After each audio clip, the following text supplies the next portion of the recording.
Welcome back, everybody, to another episode of the Southern Outdoorsmen Podcast. Today we're in Kansas. We're towards the end of our trip. We got 1 day left. One of us has 1 day left. We're going to talk about that and a bunch more. Jacob, how are you doing so far on this trip? It's going great. Yeah. Opportunities, no execution. All right, we got the camera guys here. We couldn't do this podcast without you guys, for real. Just a shout out, for real. We're going to talk a lot of crap on this podcast, but I just want to say right here in the beginning, appreciate y'all's hard work, man. Y'all have really been hanging in there. Who is it? Who's here? Seth Johnson. What's up, Seth? Right. Doing good. Doing good. Yeah. Appreciate it. Well, Happy Texas to be in the house. That's Let's right. go. All right, we got Kaiden Gray. Kaiden, what's up? What's up, guys? We got Florida man here. Yes. So Hybrid. yeah, that's right. So yeah, y'all have done a phenomenal job for real. Got a lot of great footage that I'm excited to share to the listeners. And we got a lot to talk about on this trip, man. We got here last Friday, I guess it was, and it is Wednesday of the trip, right? It's Wednesday? Yeah, it's Wednesday. I tagged out. Jacob's got a tag. He's on a giant. He's on a bunch of giants. So Jacob, what's been your thoughts on the trip so far? Trip brought crossbow. The old Raven. Yeah, no, it's been crazy. Went from like the first couple of days of like, is there any deer even here at all, to giant after giant after giant after giant. So Really? yeah, we didn't see a deer for the first. Well, did we? We did see that little buck, 2 little bucks, I guess, that first day. I was wondering. I was like, what the standards were going to be, because I said when we came to this trip, I didn't really have standards. I was kind of see how it played out and go from there. Yeah. And the first day or two, I was like, oh, it might be a lot lower than I thought it was going to be. And then they kept getting bigger and bigger and bigger. So until, all the way up till today. Yeah, definitely. Kaiden, what'd you think of this trip, man? Man, it's been fun so far. It's been a blast. It'd be even better if Jacob could seal the deal, though. Man, your cameraman's starting to Pressure's turn on on. you a little I bit know. here. Dude, I could tell when he's in the stand, like when that buck came by earlier today, which we'll talk about. That shooter came by earlier today. Kenny's like, I'm on him. I'm like, I can't shoot him. I'm like, appreciate you telling me you're on him. I'm like, I can't kill him right there. Dude, meanwhile, me and Seth are like a well-oiled machine, bro. We didn't say a thing when that buck walked in. It was just all business. It was pretty fun. Seth, what was your expectations coming here to Kansas? See some giants, hopefully. But it's been pretty fun so far. A little bit different than what I expected, honestly. But it's worked out pretty good so far, I'd say. Andrew threw us a curveball because I was thinking we're going to be hunting. I don't know. I knew we're kind of the region we're going to be hunting, of course, our units. But there's such a vast habitat type. And I was talking to a bunch of guys, and they were talking about, like, kind of all that CRP and these small little skinny drainages. And it's like, they're finding some of that, but, like, we don't have, like, a ton of it. There's some of it there, but it's not a ton of it. So it's like going to, like, these little wood blocks and everything was a little bit different from what I was expecting, I guess. So, Yeah, I threw you a curveball. I mean, All 12-6. old 12-6. I don't know what that means, but I'm just repeating whatever Kaiden says. Yeah, I thought we were going to be hunting a lot of open ground, Yeah. a lot of flat country. I didn't get a lot of research or intel on what we were coming into, but it's been a little bit of everything, and it's been changing quite a bit from the first day. But once we kind of hit our stride, it kind of worked out pretty good. But quite a bit different than what I expected. Yeah, it's a little hillier than I thought it was going to be. Looking at the topo map, we went through this North Carolina this year where we didn't realize that the topo lines on Onyx in North Carolina were 40 foot and not 20 foot. So when we got there to hunt the mountains, we were like, holy crap, like that hill's a lot bigger than I thought it was, looking at the map. And same thing out here. Like, I didn't really know what to expect till we got out here and actually looked at the terrain. But one thing is it is very like rolling hills. There's nothing real steep out here, but it's rolling hills, and it is like so open. Like you get in some places and you can see so freaking far. I'm like, there's no deer. Well, I say that. It kind of reminded me of Wyoming. Like some of the places we've driven through in yeah. Wyoming and scouted deer. I was telling Seth, it really reminds me of that. Yeah, when me and Kaiden went to town to go get some things, we were driving through part of the unit, and I'm like, this reminds me of like eastern Montana, a little bit of Wyoming, just without the sagebrush. More like eastern Montana. A little bit of sagebrush, but not much. But we're not really dealing with that out here. But yeah, open ground, lots of open ground, and you're like, well, there's 2 trees. Oh, there's 8 trees. There's a little group of trees, and it's like, all this open ground. And one thing about this trip, me and Kaiden were talking about this, is like, people talk about, maybe not necessarily Kansas, but a lot of the Midwest, like, oh man, they got a lot of deer. And I think people think they have a lot of deer just because of how open a lot of especially if you're in an agriculture lane, like you're going to see deer. Like you're not going to maybe get shot opportunities, but you're going to see them driving down the roads. It's like out here, we're not even seeing them necessarily driving down the roads, like really at all, especially like at night. I haven't seen the deer at all since we've been here at night. Shoot, today's the first day we seen does. Yeah. Well, especially a group of does for sure. So it's a lot lower deer numbers than I, maybe kind of expected. But, I guess it's kind of the part of the game. Yeah, I don't know. I was telling Seth that earlier. I was like, I don't feel like they have a ton of deer out here, but they're in pockets. I mean, they're definitely like Seth. You were driving past a cut cornfield today, and there's like 8 does in it. So. Yeah, blew my mind too, because we have not seen that up till now. I mean, that was a lot of deer for what we've seen so far. Yeah, and I guess also it's because we come from a very high deer density part of the country in the southeast. I mean, there's just like a ton of deer per square mile, and it's just not like that out here. And we were talking. Actually, our group message was going today with Chris and Shane and everybody, and they were talking about like what if Alabama turned into like a $1 state? I'm like, yeah, you'd probably. I mean, it would probably improve things. I don't want that to happen, but it would probably improve buck quality some. But I'm like, when you get out here, it's so different because it's big country and there's less people, and also like the property lines. I feel like there's just like these deer just aren't getting hunted that much. I don't think. I mean, just even here on the walk-in and stuff that we've been hunting, we have seen very few people this week. Well, I think a big part of that is the time of the month we're here. Well, yeah, too. A lot of people already came and gone. Well, but local pressure. Well, I don't feel like you're going to see a bunch of local pressure out here. That's just my There's opinion. not many people. There's not many that's people. what I'm saying. And most people that do live out here are either cattle farming or doing something else. They ain't going to be hunting. They don't They're care hunting about private. Deer. Yeah. They don't care about these prairie lice out here. All these deer. Yeah, man. You disrespectful son of a gun. Listen. Well, so all right, so let's get into how things kind of started off. Jacob, what were your? I guess we talked about it last week, like your expectations going into the trip. What about when you got here? To your best recollection, because I know you're kind of having trouble here, remembering the last 6 days. I mean, when we first got here, I mean, I was, I'll be honest, slightly underwhelmed. Just like driving around, like it looked good, but I'm like just not seeing deer driving kind of threw me off a whole bunch.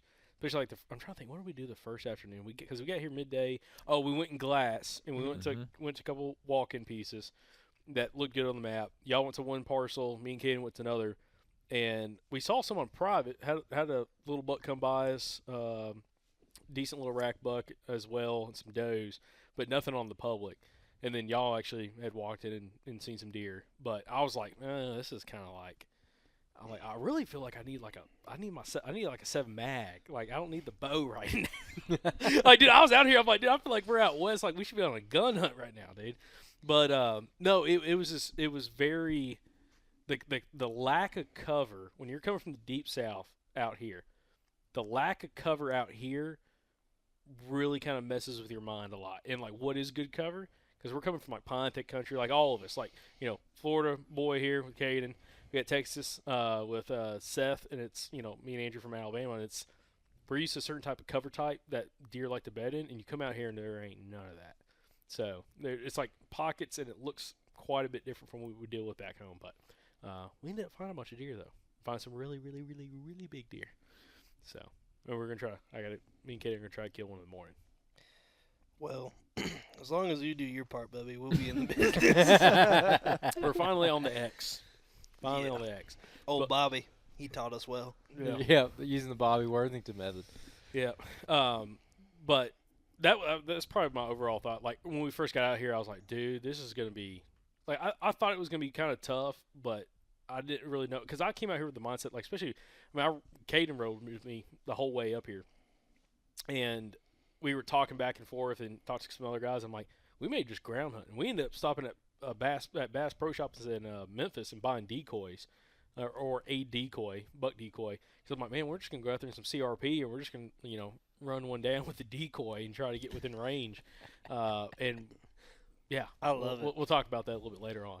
So, I love doing that. Yeah. It's so much fun. Yeah, because Kaiden, side note, you filmed with Josh Ireton from the Untamed all last season. So that's how we got recommended. Well, you reached out to us first, then I asked Josh, and Josh was like, yeah, Kaiden's a good guy.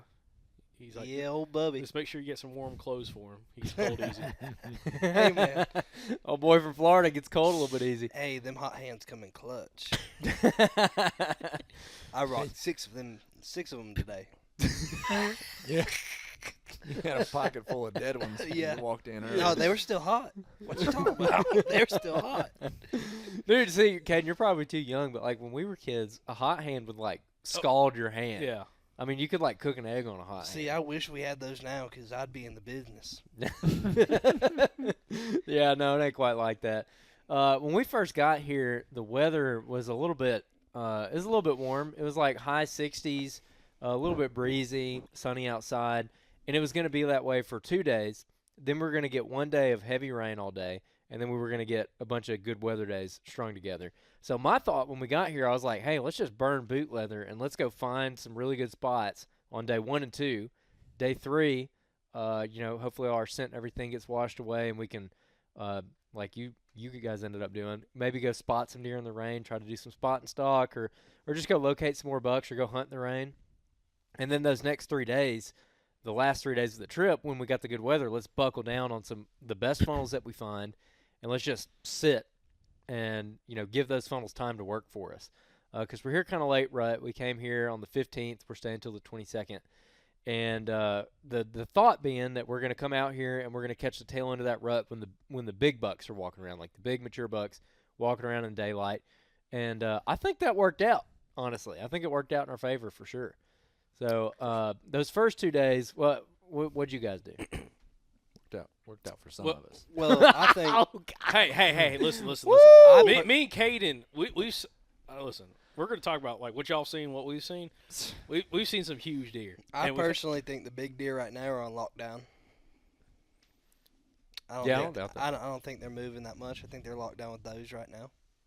Just based off of what we've seen. I mean, the night we walked in the rain on that one Oh, spot. you jumping ahead a little bit. Well, it's on the topic. Oh yeah. Well, I mean, so okay, you keep rolling with it.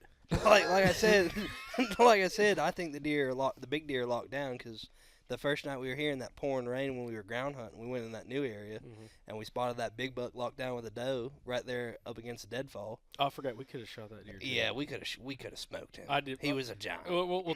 We're gonna come back to that because we're gonna kind of go day by day breakdown. But But there are a lot of couldas in these next couple segments. Could have if we had a Especially raven. from Kaiden. Yeah. No, I agree though. I think it seems like we're about 10 days, or a week or two outside of like the peak stuff, and there's kind of on that downhill side of the bell curve when it comes to the rut and those big boys. You mentioned it earlier, Andrew, about seeing these little satellite bucks cruising around, and some of these when you're running into these big ones, they're either with does or they're kind of hunkered down in some Yeah. spots. But because the two biggest bucks that we've seen, I would say, both had does with them. Yep. And the next two biggest we've seen, which are still really big deer, were just like you said, satellite bucks just cruising. Not really with a care in the world, just on a mission to find a hot doe. Yeah. So, but I mean, the first couple of days, I mean, just scouting, covering ground, we kind of ran all over the place. I'm trying to think. Katie, what did we do for on the first day? At the day after The day we got here, or the next not day? the next day. First day, we all just went out to those walking pieces and What did we do? Oh, we went and we hunted that. We went and hung in that one spot blind where I saw that little buck in the cornfield. because we decided to try to find creek systems that had good cover, but also long paths of travel, like long distance. I guess you call it like a long distance funnel. Like a deer could run one of these creek systems for miles, and dove off in one of those spots, and found some sign on the way in, but ended up, we found scrapes, found rubs, ended up seeing you. Funny enough, you and me split up, and Kaiden went one direction. He went walk a cornfield. I was walking a cut bean field, and I'm on the phone with Andrew talking to him about something. And all of a sudden, Caiden's calling me. I'm like, oh, Caiden's calling me. Let me answer and patch him in. I patch you in, Kaiden, and you're like, dude, are you not answering your text messages? He's like, I've got a buck right here in front of me. Come over. What are you doing, dude? What are you doing? Answer your text message. So, anyways, hopped off that and met up with you, and buck was standing at 80 yards just right inside the corn. That 108 point could have got whacked. Yeah, great Alabama buck right there. But yeah, and ended up seeing another buck on the way out, which might have been the same deer because kind of the direction he was. But we ran into another buck about half a mile back to the truck. And it was interesting because, again, it was so mild. Like, in the mornings, like, you didn't have to have a ton of insulation. It was more just, like, windproof gear because listen, I've hunted Montana, hunted Wyoming. Both of those states are very windy. Kansas, I don't know why it's so windy. I don't know if there's, like, something have to do, like, east side of the Rockies. I don't know why the wind's so, I guess, strong out here, especially, like, most days. But, like, you got to have windproof gear, and that was, like, the biggest thing. Like, not really worry about a bunch of insulation, but, like, you have to have something windproof on the outside.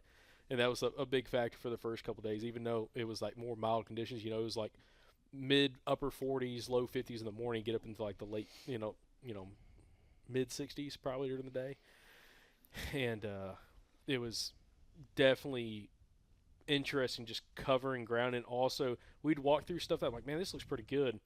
And then the more ground we cover, like, oh, what we looked at yesterday was terrible compared to today. Like, it kept getting better and better as you covered more and more ground. Because you're trying, I think, like, one thing when you go on these out-of-state trips is you're trying to bounce, like, what is quality sign, what is quality cover, what is, like, a quality area that you might have an opportunity at. And when you find something, you're like, oh, this looks great, but you don't walk anything else. You might sit there for a whole week and never see anything because you thought that was the best thing possible, but really it's old sign. The deer are kind of long and gone. They've shifted over to a different area. So I think covering ground was huge for the first couple of days. But what about you guys? Old Andrew and Seth for the first couple of days. I know wind gear does not protect you from getting straight blown out of a tree. That's right. My pop told me when we came in, he said, son, there ain't nothing to block the wind up there except a barbed wire fence. So be ready. And he was not wrong. Yeah, I think your pop's right there.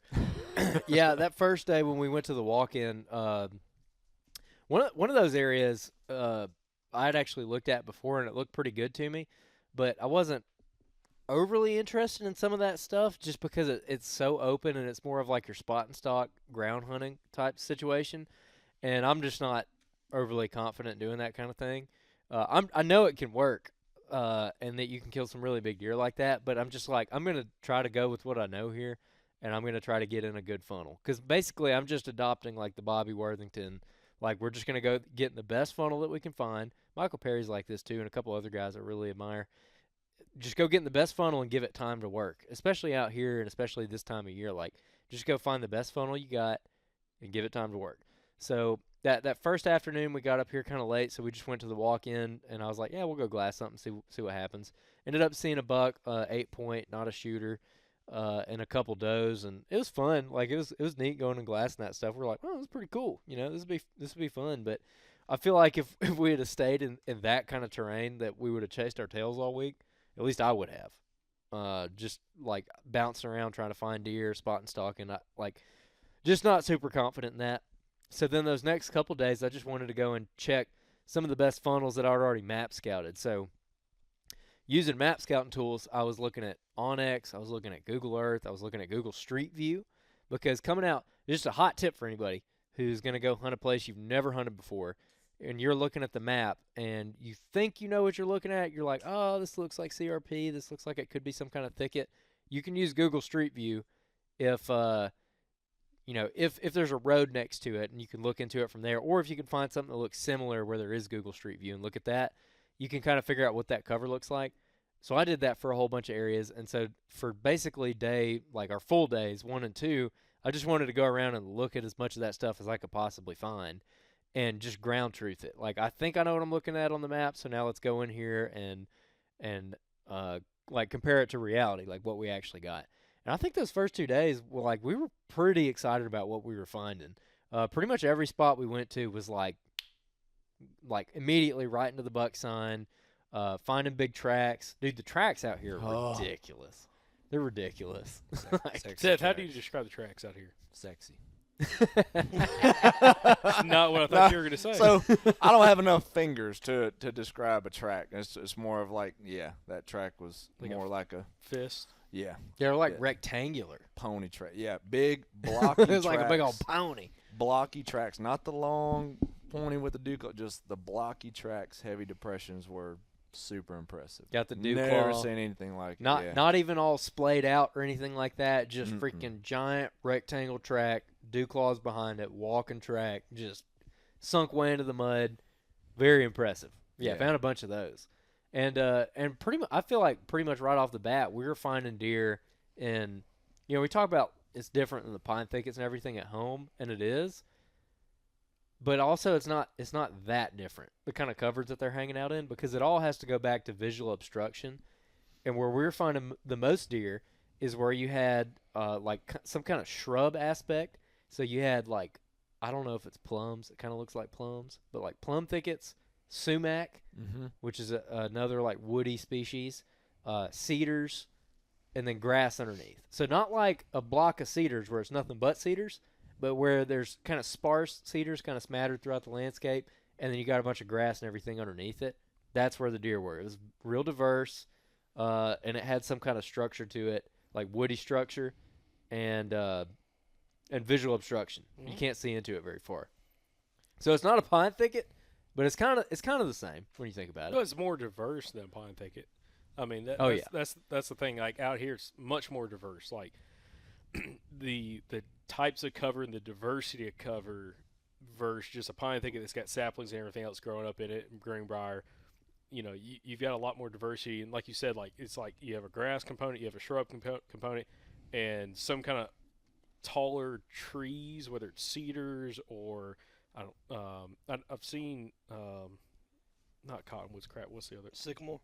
Well, there's some sycamore, but it's Honey locust. yeah, honey locust. There's a lot God. of honey locusts. Hey, listen, I can't believe I haven't lost an eyeball walking through that. Let me tell you that Omen rain gear Uh-huh. held up great going through that crap. Oh, really? I kind of impressed when we talk about the whole ground and pound stalk and hunt that me and Kaiden did. It worked out great. So, except I did take a thorn to the side. I've got a cut on my hip, like, I don't know, 4 inches long, where I took a honey locust the day afterwards when I was just wearing my normal pants. It didn't cut through my pants, but it got my skin somehow. I don't know how that happened. Wah. I didn't know about it until I took a shower. I'm like, dude, it looked like a cat got a hold of me, dude. You were walking around full rain gear. Meanwhile, I was soaking wet.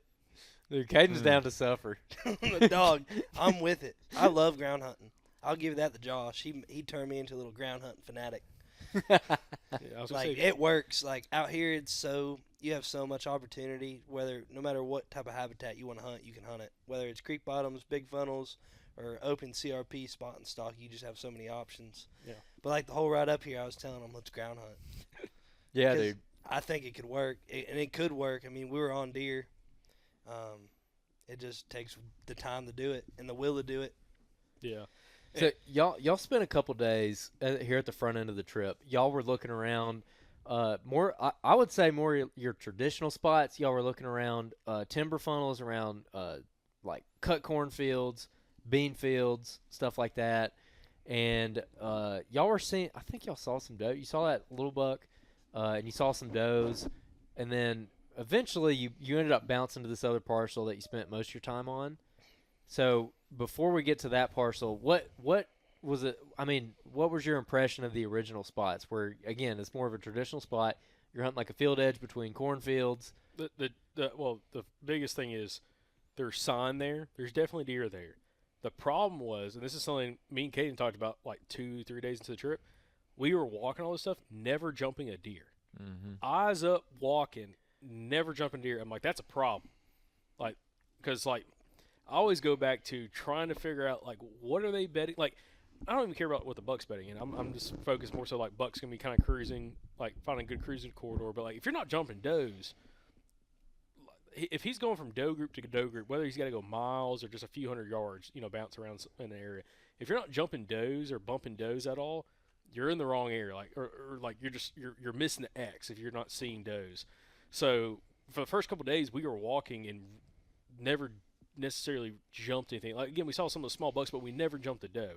And I'm like, all we're seeing is bucks, which is cool. They're all 1.5, 2.5-year-old bucks, but we're just not seeing any does, which is kind of not alarming, but it's telling us they're traveling a lot further to get to this food source, like these cornfields, bean fields, stuff like that.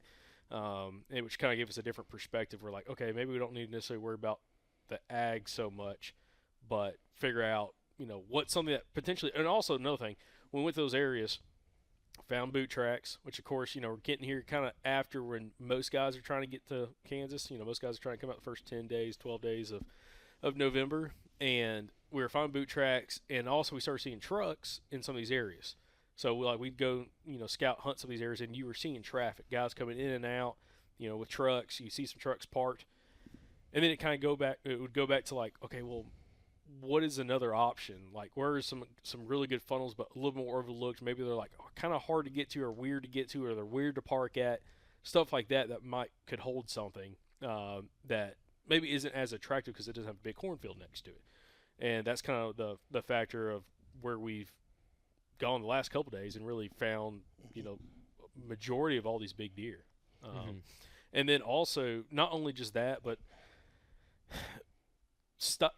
the biggest thing, and this is like on any out-of-state trip, because I kind of go back to Arkansas, because Arkansas bit me in the butt last year, where like when something wasn't working, I kept doing the same thing because I'm like, it's going to work at some point, but it never did because I kept going back to like traditional spots instead of trying to like find where the deer shift to. Like, this was great last year, but for some reason it's not working now. I need to go either find something new or I guess spend time in a certain location. And when we were out here, I was a little worried that we were going to be jumping around too much. And what kind of made me think about that is we're not seeing any shooter bucks. We're not seeing any does. So we got to cover ground. But also when this cold front hits, maybe things are going to change and these bucks are going to be daylighting more and covering more ground and we'll start seeing them. And that's kind of what happened. So that was another big factor of everything. But, that little parcel we got to, it's a small little piece of public. And we ended up kind of going back to, it was day 3 when we had all the rain, big rainstorm came through. Me and Kaiden woke up at maybe an hour before daylight or something like that. Had, kind of hung out, get a game plan. Like, let's just go drive roads. Like, if it's going to be really nasty, I don't want to tear up camera equipment. We don't really have a good spot to go hunt, per se, as of yet. So let's go drive roads and see if we can see deer. And we started doing it. And we didn't make it 10 minutes away to the first little piece of public. And there's 3 bucks. Or actually, at first there's 2 bucks. Kaiden saw one. I saw another one. I didn't even see the deer that he saw. As close to the road, there was another buck, bigger buck, further out in the CRP. And we saw those bucks, ended up turning around, driving out, and we were coming down the road, and we looked down in the ditch below us, and there's a hammer of an 8-point just standing there, 50 yards off the road on the public. And that was like kind of maybe a slight aha, like, okay, kind of looking at the situation, like it's definitely, I would call it an overlooked spot, like nobody's necessarily definition of overlooked. It's right next to, a pretty busy road system. But also, it's just an area that doesn't have anything else super attractive around it. Again, doesn't have the ag, doesn't necessarily have what some people would say, like, kind of that long-range traditional funnels, like these big, long creek systems or anything like that. So, like, it seemed like nobody was hunting it. There was no sign of people, and there's just bucks out there. And I'm like, well, that's interesting. So we ended up doing that, ended up driving around, saw some more deer later on throughout the day, had to go to town and go grab a couple things. But when we came back out, that's when we were like, dude, let's go ground hunt in there. The wind's good for it, and we'll just call and slip hunt, use the decoy, rattle, grunt, and just work all the way through all that CRP and see if we can call one of those bucks in. And it was an interesting endeavor that we can get to. But before we necessarily get to that, on the rainy day, what was y'all's thoughts? Because that was something that was kind of the turning point, I think, for all of us, because we knew we were gonna get this rain, and then it was gonna get real cold. Yep. Which we're like, okay, we're trying to do all this stuff to get ready for like when it gets cold and we're gonna get better deer movement. So what was, like, I guess, Andrew, your perspective on dealing with the rain and then figuring out the game plan from that? I just wanted to check. I had a couple areas that I was most interested in, and I wanted to check all. There was really 3 areas. I wanted to check all 3 of them before that rain came in. And when that rain came in, that's all right. Okay. When that rain came in, I wanted to maybe slip around a little bit. But I was really more interested in the first 2 days before the rain to just cover ground. And I'm like, I don't even care if we get in a tree. I don't care what we do. I just want to check the spots. And the first area that we went to looked really good. Me and Seth went in the dark. set up in a completely random tree, and I think it got daylight, and we were there for like 15 minutes. I was like, let's get down, let's walk around. Yeah, because y'all text us. It was like 7:05 or 7:10. You're like, yeah, we're getting down, we're moving. I'm like, it's only been light for like 20 or 30 minutes. Like, what do y'all do? I'm like, well, it doesn't look great. I'm like, all right. Granted, that morning we didn't get in the tree till about 5 minutes before dark light. Yeah, that's true. Yeah, I mean, we walked in and, we just ended up walking through, like, the thickest stuff ever. And we were laughing about it because I'm like, we would come to Kansas and just find, like, the thickest crap ever to walk through. Just like we're back home, man. Just like we're back in the deep South. And, yeah, we walked through that stuff and we just set up in a random tree because I was like, oh, we'll just set up right here because we're kind of in the funnel, but I can't fine-tune anything because I don't know what it looks like because I've never been there before. So we just shoot up a tree. I'm like, if it doesn't look good, we'll get down. And it got light. I think I called a couple times. Yep. Nothing happened. So I was like, yeah, let's just get down. Let's start moving. So we basically just walked that entire morning and pretty much immediately got in the buck sign. I mean, rubs. We walked down that buffer strip, and it's like literally everywhere you looked, there was a rub. Like, you walk 10 yards, stop, look around, there's like rub, rub, rub. Walk 10 more yards, rub, rub. And some of them were really big. Some of them were like just normal rubs, but it was just a high number. But then every once in a while you get that one that was like, I don't know, bigger around than I don't know. You don't know anything for reference of sizes? I'm trying to think of a good, bigger than like a highlighter. I'm trying to think of like a good old 4-point. Good old 4-point. No, but it'd be like these dinky rubs. Old pine goat. It'd be bigger around than that, but it would be snapped off. Oh, okay. Like, yeah, y'all talking crap. Look, we found a lot of that early on, and I think that first spot was a good spot, and it was a great spot to kind of start out. It was a great long range funnel, even though we didn't have any intel on the actual sign. And like when it kind of got daylight, we're looking around, we're like, kind of don't see any sign. We don't know if there's any hot sign here, so yeah. Hop down, bounce around, and find the next best associated funnel with some hot sign that leads into this, what we were thinking, and really long range like landscape type funnels. But we immediately got into some relatively good sign. I mean, and that was kind of what we started finding. We posted up and had some does walk in on us and did a little calling. Just didn't get in the buck, so we just kept moving. And once we started finding more sign, we kind of, like you said, the whole point was to find out what's good sign. Find a lot of kind of monotonous sign, the small, some small rubs, some small scrapes, and that set us up for later. What we started finding that turned out pretty good. So, yeah, we had those does walk up on us. We set up and did a calling sequence, and I had a doe get like 2 feet from me or whatever. We got that on film, so that's gonna be on here. But yeah, that doe almost walked into the tip of my arrow. We were just sitting on the ground, and they came working down this field edge. But yeah, we looked around in those woods, found a couple scrapes, and it's funny because you can walk in some of these timber bottoms, and you can be like 30 yards off the sign and just not see it because some of the bottoms are just wide open. I mean, wide open. You can see all the way across it. But other ones, they've got like reeds and vines and all kinds of stuff in them. And we were in one of those, and we walked through it, and I was like, oh, this is kind of underwhelming. And we were both like kind of disappointed because we'd walked real far to get to the spot, and we loop around. And we're walking like 30, 40 yards off our entry trail, and we're paralleling where we came in, and we hit all kinds of good sign.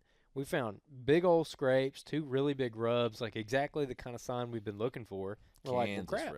Kansas rubs. Well, how do you describe it? Yeah, Seth, how do you describe a Kansas rub? Oh, man. It looked like a bear claw on about a 7 or 8 inch tree. Not shredded to death, but just 7 or 8 inches tall or wide? No, wide. Okay, let's clarify. Looked like a bear claw. Yeah. And then we found some rubbed high too. Like high, you walk up to it, chest high. We found some tick marks up, just super high, just above my bino. Ridiculous. Yeah, ridiculous. So yeah, it was good looking stuff, man. So we found that, and we're like, well, crap. We walked 30 yards off the edge of it, so it kind of made me wonder about some of the areas we'd already walked. I'm like, dude, You'd almost need to like ping pong around in here. Like you don't just need to walk and do like a big loop. You really need to kind of zigzag through it to make sure you cover it real good. And so we covered that. And then we went and checked some other funnels the next day before that rain, and ended up setting up in a spot. Got in the worst tree ever. Just like the biggest, hardest to climb tree. It was a 2-man job getting up in this tree. Ended up having some does come in, or a doe and her 2 fawns, and they got real close. And man, she like busted us in 3 different ways and still wouldn't run away. I'm like, these deer are something else. Hey, that is something that's something we realized kind of early on, specifically just the does. Not necessarily in some of the young No, does. they're all dumb. Well, They're all dumb. Y'all dumber guys in than- the Midwest, y'all got stupid deer. I don't want to hear nothing different.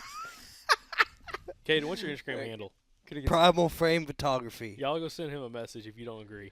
So, End of the some story. comments. Florida Southern hunters are better hunters than Midwest hunters. End of story.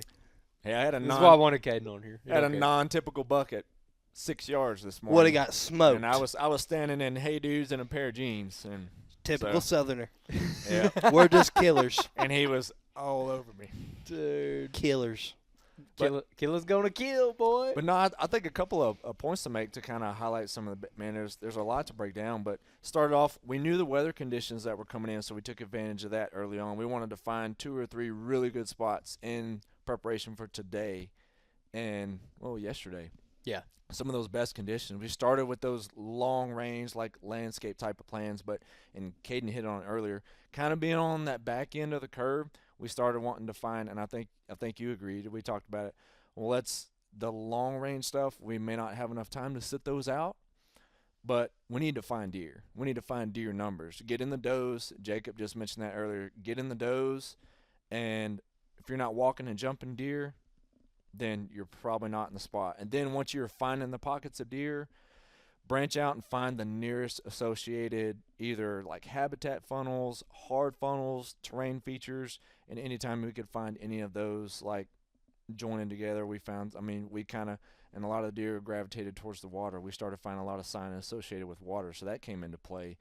And when we started finding those pockets of deer, it kind of felt back home. We found we were just, you mentioned, walking in really thick cover, spreading out and finding those interior edges, which is kind of what you ended up having success on. But it just took a little bit, those micro adjustments, breaking those down. And we started with a long range perspective, and then every day we kind of gravitated towards the thicker cover that Kansas has to offer. But it was surprisingly thick. I was surprised at the cover we were able to find. I'm surprised how thick it is out here, too. Yeah, absolutely. And then once we kind of were able to make those adjustments, kind of adjust to some associated terrain features, finding those pockets of deer and those nearby travel patterns, that's kind of where it came into play. But we had to find the deer first. I don't think at this stage, sitting a long range type funnel was going to pay off. We had to find the deer, find the does, and I don't think we were opposed to whacking some satellite bucks. So. No. If that's what you're saying, but that's kind of the way it looked for me. But I was surprised at the cover, but it felt right at home, breaking it down from the inside out. Yeah, I think you bring up a good point about the whole long-range funnel thing, which I guess a long-range funnel would be an area that you're sitting where you could catch a buck that's coming from 2.5 miles away, and it's connecting 2 large areas, big landscape type funnels where there's like a river system over here, and he's crossing over to go to this river system over, like that kind of thing. And like that can pay off, but like you said, you got to sit on it for a long time. Yeah. And we're like, why don't we find a kind of funnel that's another thing Bobby talked about. Again, I was like really just trying to take his advice on this trip, and that is like there's a short range and long range funnels, where the long range funnel is what I just described. The short range funnel is more of like something that's in where a bunch of deer are living, that they have to walk around. And it could be like a big fallen tree, between bedding and food. Yeah, y'all got a spot. We have a prime example of that right now. Yep. What we found yesterday, them 2 big deadfalls, prime example of a short range funnel. All right, guys, we got another in the field tip for you today. One thing we're doing right now while we're out here scouting is looking at overlooked spots and overlooked by us. One thing we always do while we're in the field is using our tracker on onX Hunt to be able to not only see where we've gone, but where we haven't been, and that's what we're going to go look at. So today, we're actually going to work up into a drainage that we haven't been to before. We've walked all around it, but we haven't been up in it. And again, it's a very important factor of using the tracker so you can see where you have been and where you haven't. A lot of times those places you haven't been is your overlooked spots. So if you want to try onX Hunt, you can download onX Hunt today and use the code SOUTHERN and save 20% on your membership. We were talking about that, and we're like, we need to find something like that that's like a little bit of both. Like it could be a long-range funnel. Like if a buck's coming from a long ways off and he wants to come into this area, he's got to come through this funnel. Or if there's a buck pinballing around in this, little bedding thicket, he'll probably come through here too. And so that's really what we shifted our focus to. And we had 2 different spots to choose from.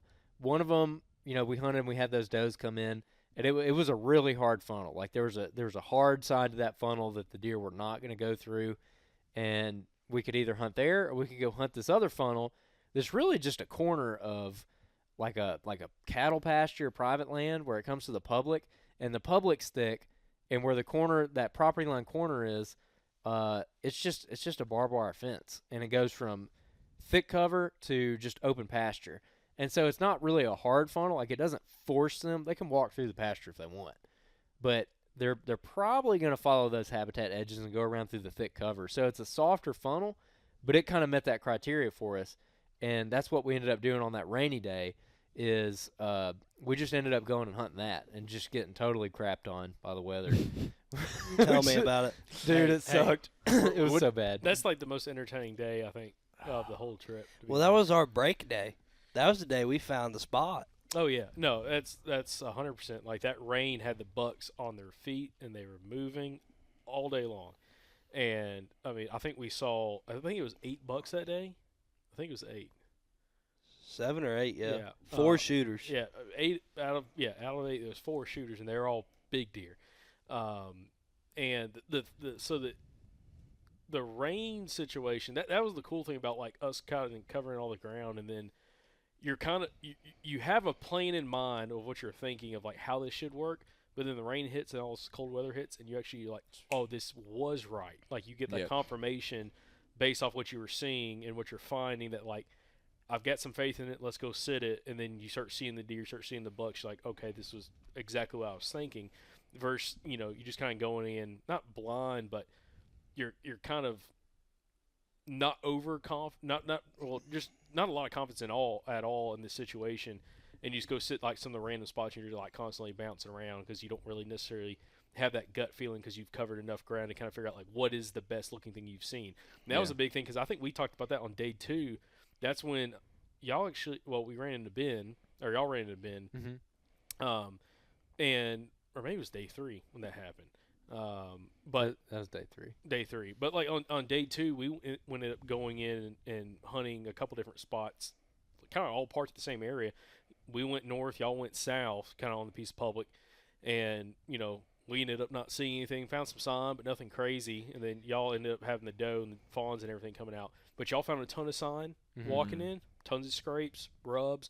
We found a bunch of rubs, handful of scrapes as well. Actually, it's kind of funny. We walked out in this little cut bean field, and I looked at Kaiden. The second we saw the field, I told Kaiden, I was like, hey, I bet you before we get to this corner of this field, which is like 100 and something yards away, I bet you we find 3 scrapes. We found 3 scrapes in 60 yards.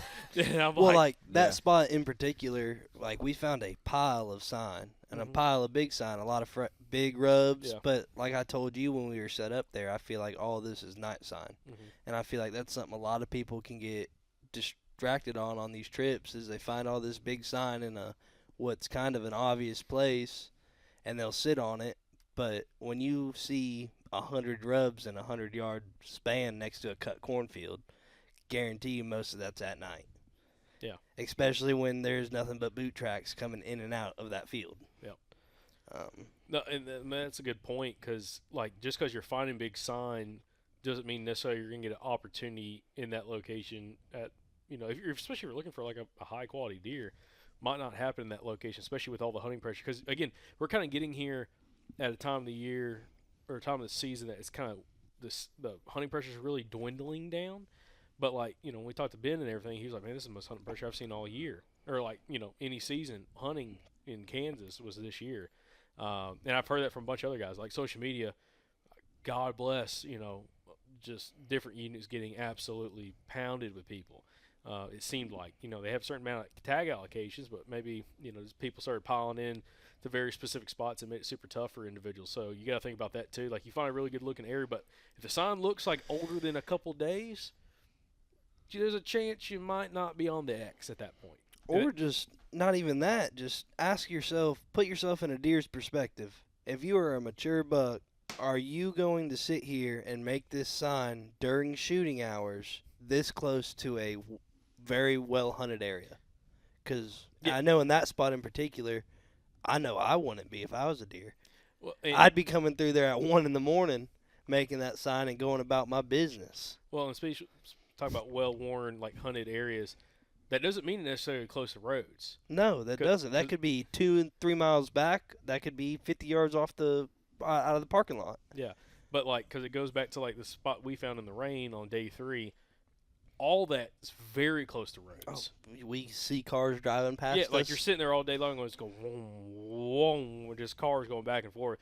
But there's friggin' bucks there, A lot of them. and it's like I'm watching cars all day, but I'm also like there's bucks coming through and big deer. So it's like it's a double-edged sword on that. Like you don't always have to think about going like you gotta get as far away from people as possible. Sometimes it's right under everybody's nose for whatever reason. They just don't want to hunt there. They got other things on their mind, and other spots they want to go to. So Yeah, and I think that's been a cool aspect of this trip is to see what we've found, kind of close to the roads, so to speak, like the areas that you guys have been hunting, and then Andrew and I have been as far away and as close to everything in between. And It's changed how I look at a lot of stuff. Like the deer that we've been on the last 3 days, being however close we are to the road, it's changed my view on a lot of spots. Back at home and around different states that I hunt, like, what am I doing wrong? Like, I can think of one spot in Florida that after this hunt, the first thing I'm going to do is go check it because I guarantee you there's a big deer in there just hanging out because no one's ever going in there because it's right next to the road and it's just a little tiny chunk.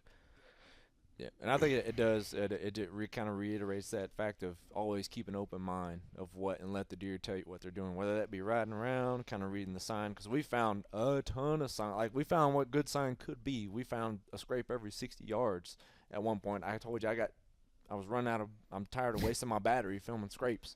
But That's how I felt then, about the rubs. And then and then other areas it was just void.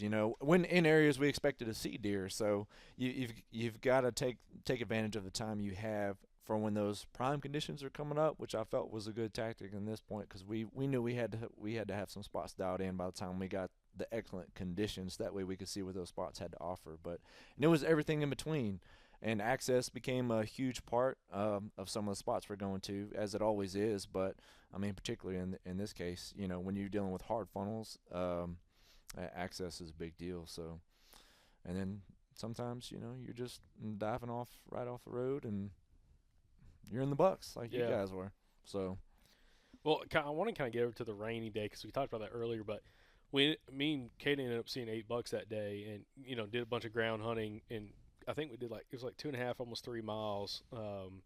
We did just kind of just ground hunting, just kind of working through an area, and it's all close to roads, but it's just kind of for whatever reason overlooked. And we found sign in a couple spots in these little cedar these little cedar thickets that were 100 yards from the road, maybe. That first one we found was no farther than 40 yards from where we parked the truck. Yeah, but it's just like you're finding like that was when we first found like huge rubs. Like I'm talking like diameter tree is cool, but I'm talking height. I want to see like that tine length, like going up the tree. You're walking up to it, and like you said, Andrew, it's like top of your binding harness. Or it's like chin high on the tree, tore up, and I'm like, oh yeah, this is what I'm talking about.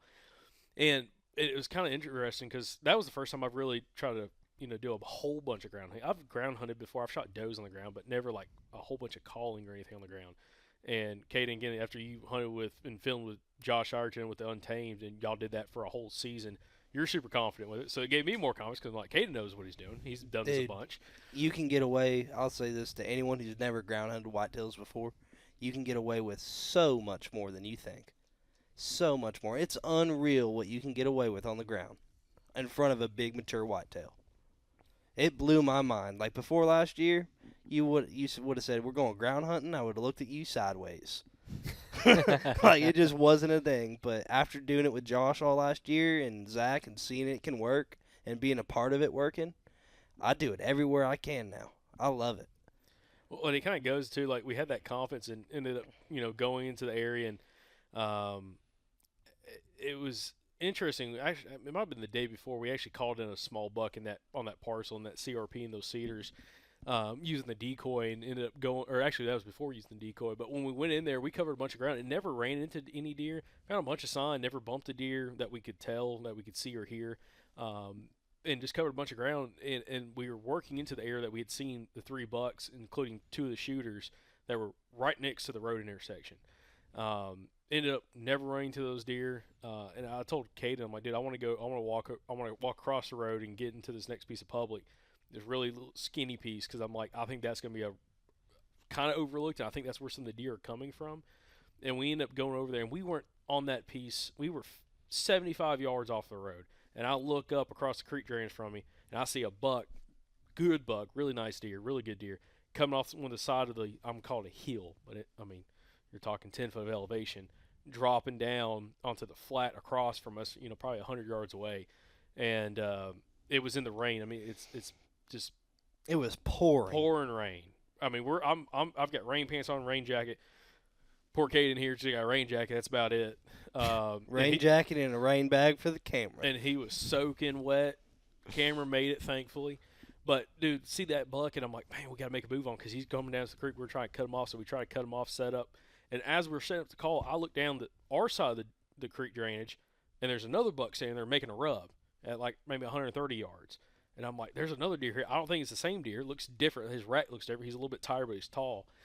And we sat there for a little bit, called, but nothing ever happened. And we ended up just making a move. I'm like, I don't care if we bump these deer. It is 30-mile-an-hour winds plus at that time. It got higher, but 30-mile-an-hour winds. Rain's coming down sideways. If we bump the deer, he can't get a good visual of us. Like, he can't. Like, and he's not going to smell us, because we're working into the wind. So I'm like, I told Kaiden, I'm like, if we bump him, that's fine. I want to know what's here. I want to find sign, because I think this area is good. We've already seen 2 bucks in 15 minutes of being on that piece of public. We found what was there. Yeah. Well, shortly after that. So we make a little loop. We make a loop on the property, and we're finding tracks, we're finding trails, we're finding rubs, we're finding scrapes, and we end up crossing the creek drainage, getting up on the other side, and kind of working it through. Come up through a little CRP patch, drop back out of it. And when we're working down the creek, we end up jumping like a doe. Doe takes off running. I'm like, all right, cool. We come out of CRP, and we were working through like all these shrub trees. And I say shrub, I don't know, they're like, 4 inches diameter, but they're the top of the tree canopy is like 9 foot tall. So like walking underneath it, I'm a shorter guy. Caiden's taller. He's ducking. I'm just walking underneath all this stuff, okay? And it's all grassy underneath, and there's beds everywhere, and there's rubs all in it. And we get off that, and we come up to a very faint old little road bed, and we're standing there talking about rub, and all of a sudden Kaiden looks over. He doesn't even look over at me. He's like, don't move. He said, don't move, but knock an arrow. And I'm like, how am I not going to move and knock an arrow? And I'm like, don't question me, Bubby. Knock an arrow. I'm like, that's the dumbest thing I've ever heard. Don't move, but knock an arrow. But anyways, he's like, don't move, get down. And I'm like, what? And he's like, there's a buck, there's a shooter right in front of us bedded. And I'm like, where? And I'm like, looking, dude. 40 yards. Dude, this is like the last 15 minutes of daylight. And it's, again, rain is coming down sideways. It is blowing now probably 40 miles an hour. I think we checked, it was 49-mile-an-hour winds. Yep. And I'm going to call it 50. 49. And dude, we're in this timber, and it's whipping, and we're on the ground, and I'm like, where's the deer? And Caiden's like, see the horizontal log laying there? And I'm like, yeah. He's like, he's bedded right next to it. And I'm like, okay. And he's like, he's 50 yards away or 40 yards away. And I'm like, that log's a lot further than that. And I like pulled my binos up. I knocked an arrow, but I'm like, ain't nothing there. I looked up, ain't nothing log. Man, you ain't got no faith in Kaiden. Zero. Dude, he was so funny. He's like, this kid don't know what he's talking about. But He don't know listen, his hold on. yardages. So I look up, and I'm like, I'm like, where's the deer at? He's like, he's right there. Do you not see him? I'm like, no. And then all of a sudden, I pull the binos down, and that sucker stands up, and I'm looking here, and he's right here on another log I didn't see. And he's way closer than I thought he was. And he was a toad. He's a monster. He was big. He was real big. Real big. And all Coke can bases all the way to the tips. And when he got up, I could only see his left side. He gets up, and he's like kind of just off the side of a tree next to that down. He's bedded up to a deadfall. Yeah, a small little deadfall. And he gets up, and I'm like, holy crap. Because I'm like, he's right there. Like, I'm looking over here. He's right here, dude, in front of us. Like, close. If he would have seen him when I told him, he could have shot him in his bed laying down. But he let us walk right up on him. Anyways. Was he just staring at y'all? Yeah, he didn't get. He had a Like, doe look with at him. these peckerheads. He was locked down with a doe. He didn't give a damn. He wasn't leaving till that doe got up. Yeah, well, we didn't know about the doe, but anyway, he gets up and he kind of like bounds off a little bit, and all of a sudden we see another deer get up, and it was the doe, and she kind of takes off running down the habitat transition between the CRP and the timber, and he goes after her. I'm like, dude, that's a big deer, and Kaiden's like, dude, he was right there. I'm like, I'm sorry, I was looking at the wrong tree. I was looking at the wrong horizontal. There was a couple horizontal limbs. The best part about this was when we were in the CRP about 15 minutes before this, he was like, yeah, we're just going to keep walking down this way towards the road, and we're just going to keep scouting our way through till dark. And I'm sitting there like, dude, it is 20 minutes before dark. We have walked 3 miles. I am soaking wet. What the hell are we still doing? I was like, dude, it's 45-mile-an-hour winds. The rain's going sideways. So let's go to the damn truck. And then, what do you know? Oh, we're just walking down the road, and according to my eyes, I look, and I'm like, that looks like a set of horns sitting there. I pull my binos up. I was like, holy smokes, he's right there. Don't move and knock an arrow, Bubby. Oh, man, that's fantastic. And since then, we've seen what? A shooter every morning? Every morning we've been in there. But somebody just, likes to move. Somebody likes to move too fast. We'll get to that. And not the camera guy. Hey, yeah, one of those bucks y'all saw, me and Seth ended up seeing the same buck because we drove past that same parcel later in the day, and it's just like a bit. And I saw him today. I saw that same buck today. Don't want to talk about it. Dude. Okay? We seen that Don't buck want to twice. talk about it. While y'all were in the rain, getting just punished by nature, and then y'all saw that big one. Me and Seth we were up in a tree, and dude, like you mentioned earlier, it was like 30-mile-an-hour winds. That was like the day winds, like the normal winds throughout the day. At dark, originally it was supposed to be that it was going to rain all day. It was going to be like a gully washer. It was going to like rain 2 inches, but then at like 3 o'clock it was going to cut off. But when the rain stopped, it was going to get really, really windy, like 49, 50-mile-an-hour gusts. And we're like, well, let's go hunt that afternoon, and we'll just get in as soon as the rain quits. And it ought to be really good when the rain stops. So we go drive around a little bit. We see one of the same big 8 points that you guys saw, and then we end up going and hunting that soft funnel that I talked about earlier. That was like after discussing everything, that was kind of the spot we felt the most confident in. Like you mentioned, we ran into our buddy Ben Allen, who he's a past podcast guest, but he also hunts Kansas, and he's like, yeah, that's a really good area in there. Y'all should go hunt that. So that was a confidence booster. So we went in there, and dude, first of all, the weather forecast lied. It continued to rain. We got rained on pretty hard right at dark, but the freaking wind. Seth, how would you describe that wind? Well, I live on the Gulf Coast, and I've been through several hurricanes, and we were touching it. It was very familiar, a little too familiar, because at least y'all were on the ground. Well, hey, as a Floridian, I hunted during Hurricane Helene this year, and I'll tell you what, them winds on the ground that day were worse than the winds during Helene. Oh my gosh, really? And I stand on that. Yeah, it was pretty rough. Yeah. Well, y'all are up in the tree. Seth, talk about Andrew getting blown out of the tree. Oh yeah. Well, I think we waited a couple minutes too late to get out of the tree, and we didn't make it till dark. If it was a few minutes too longer, Andrew was about to be flying across that tree by himself.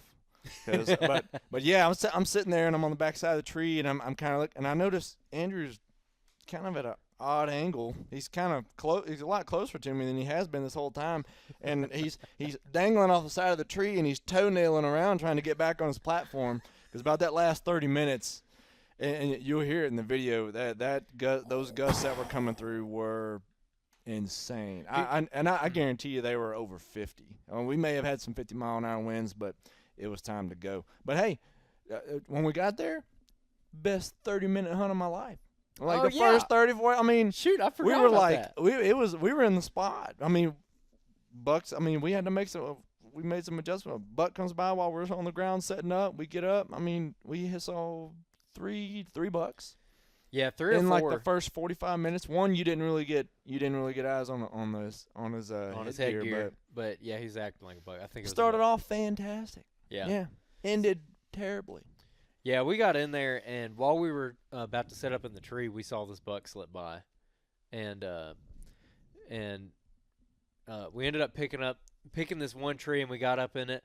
And as soon as we got up in the tree, I decided to rattle, and I rattled, and 5 minutes later, I hear a grunt to my right, and I look over, and here comes this buck. He's like a 6-point or something.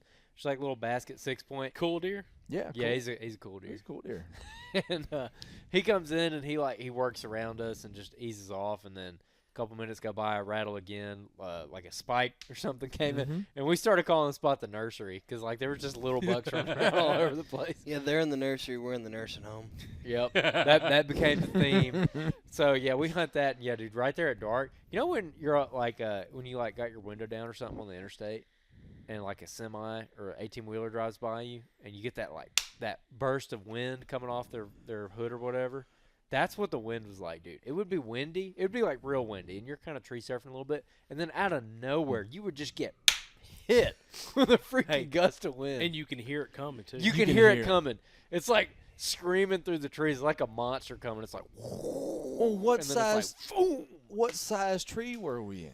yeah, It wasn't much bigger than that Vortex bottle over there. My analogy. I'm telling you, this tree, we top loaded this tree, and I hope it's got some Dude, life I was left. legitimately scared. I'm like, dude, if this tree goes down, we're screwed. It's gonna hurt because we were pretty high up there. No, you're not going to. I mean, you might feel for a little bit, but you ain't going to be here for much longer. That'll be known as the Andrew and Seth spot. Yeah, that's or right. some kind of memorial would be there. That's right. Yeah, it was rough. We ended up getting down with 15 minutes of shooting light left. Because the wind got that bad. I looked at Seth. I was like, we have to get out of this Now, tree. I was tethered to the tree, and I was lineman belt to the tree. My knees wrapped around the tree. 2 hands on the tree, son. I'm not exaggerating. It was bad. Well, it got to a point where I'm like, dude, if a deer comes by, I cannot shoot it out of this tree. I can't hold steady. I even drew my bow, and there was a leaf or something on the ground at 25 yards, my main shooting lane, and I was just seeing if I could hold steady on it. And, dude, I'm holding as steady as I can, and this tree is going back and forth. I'm like, there's no way. That's what I told him. I don't know what your pattern is for settling in to the spot. Well, you got the figure 8, top to bottom, bottom up. You better have that figured out. That was the worst part because it's not like the tree is just leaning back and forth gently, peacefully. It's like, just going in random directions. It's like being at a rage. Dude, it was terrible. violent. It was just violent. violent. Is what it was. Mother Nature, violent. Yeah, you're in the mosh pit. Yeah, about that same time as when y'all had the encounter with the big buck. Mm-hmm. I was getting whipped around. I got blown off the platform. I was sitting there in my saddle. I literally got blown off the platform. Well, so it was bad. When we bumped that buck, I mean, it was so nasty. That buck was he was probably confused while we were there because he's like, "What are y'all doing? Y'all are idiots." As much as confused as I was. Yeah, but dude, we get out of that and we end up getting back up to the road and walking the road back, and that's when a lot of those big gusts, that's when we were fully exposed to the wind and we weren't in the timber. And dude, some of those gusts came and it's blowing me. I'm walking on a straight line as fast as we can because we got a good hike back to the truck, and the wind would hit you from the side, and you'd start. I mean, you were trying to gather your steps, and I told Kaiden, I'm like, dude, if we had some sails right now, you had some skateboards, I mean, dude, we could be in the next county in 5 minutes, man. I mean, it was insane. I mean, you could have paraglided. I could have paraglided back to the house. I mean, it was crazy. So it made it that was probably one of the wildest conditions I've ever hunted in, but actually seen deer and seen multiple bucks, some does, all that. It was very interesting to see because, again, we saw bucks moving it before the wind really kicked up. When the wind was going 30 miles an hour, those deer were like, oh, it's whatever, no big deal. When it got to 45, 40, them suckers laying down we ain't moving in this crap. I can't see nothing, can't smell nothing. We're just laying right there, and we just ran into them. But yeah, that was a crazy situation. But after that, that's when we started getting the cooler weather. And that's when, after we bumped the big buck, we're like, dude, we're coming back here. And actually, when he got up, I had a tree. I was looking at another tree right adjacent to the little drainage he was bedded off of with the doe. And I'm like, that's the tree we need to get in. I walked into it, pinned the tree, looked at the tree. I'm like, we're going to climb this tree in the morning. We're going to come back here and hunt this exact same spot. And I know y'all had your spot kind of, in mind, kind of going back to the soft funnel. And it was interesting because y'all had an interesting hunt, great hunt. We had a great hunt. I'd say so.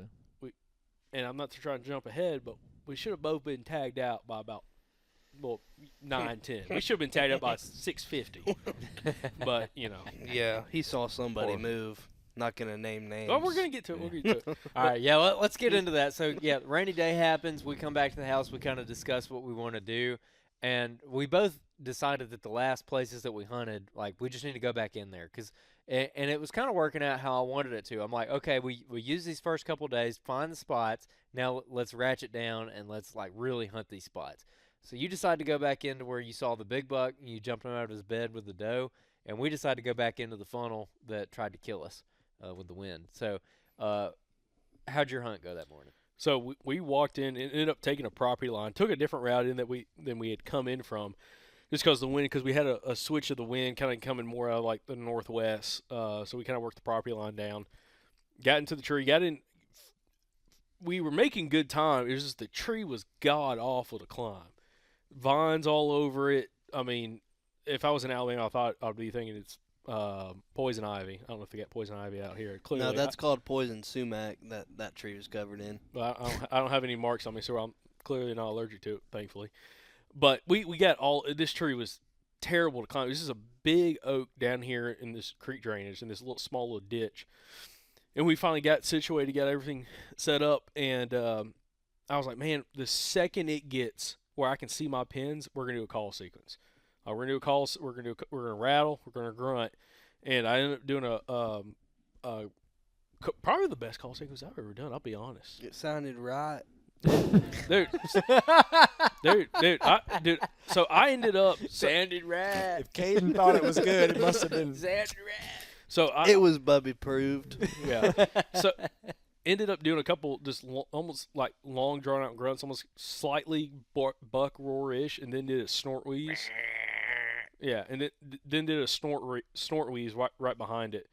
Paused for like 10, 20 seconds, and then got the antlers, and then just started, making a fire with the antlers. Oh, I could smell them. Like, seriously, like smoldering the antlers, rubbing them, cracking them until literally your hands, like you can't hold the antlers anymore.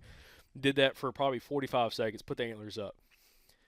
And I'm like, okay, that sounded, in my opinion, pretty good. Okay, if I was a big buck, I'd come into that. Okay. What made it sound realistic was all the branches that we were breaking. So while I'm calling, when I start rattling, Kaiden's over in the tree. He's snapping branches out, dude.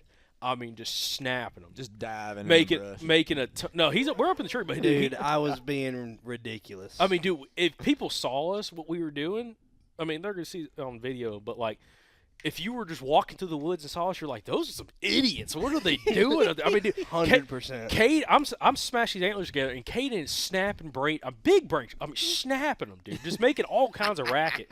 And then we stop. And, dude, like 2 minutes goes by, and I'm like, I look at Kaiden. Kaiden's like messing with putting his hand muff on, and I'm like, I think I hear something. It's off my right shoulder, kind of off his left shoulder. And I'm like, I think I hear something walking. And it kind of stopped, whatever. I'm like, okay, maybe not. And, it's like a minute goes by. I'm like looking around, and I'm looking to the left. And it's legal light. I can see my pins good, but it's still like the sun is not up, okay? And I hear a stick snap or something. I look back to my right, and all I see is a big body in frame and giant tines at 40 yards coming quartering towards us. And I'm like, buck, shooter, big deer. and Kaiden's like, where? I'm like, right there. Like, he's right there. Directly behind you. He's like, right there. And I'm like, dude, we're shooting like this deer's. We're shooting this deer at 20 yards, dude. Like, he's coming right in, circling right next to us. But he's on my weak side. So he's on my right side. Right side is right-handed shooter with a bow. So my bow's on the left side of the tree. So I grab my bow and I just spin my saddle real quick. Like, sit down the saddle, knee up against the tree, and just spin to my left, okay, towards the deer. I'm doing that while Kaiden is filming. I do it. Listen, he's not even looking up at it. When he's walking in, I'm watching him.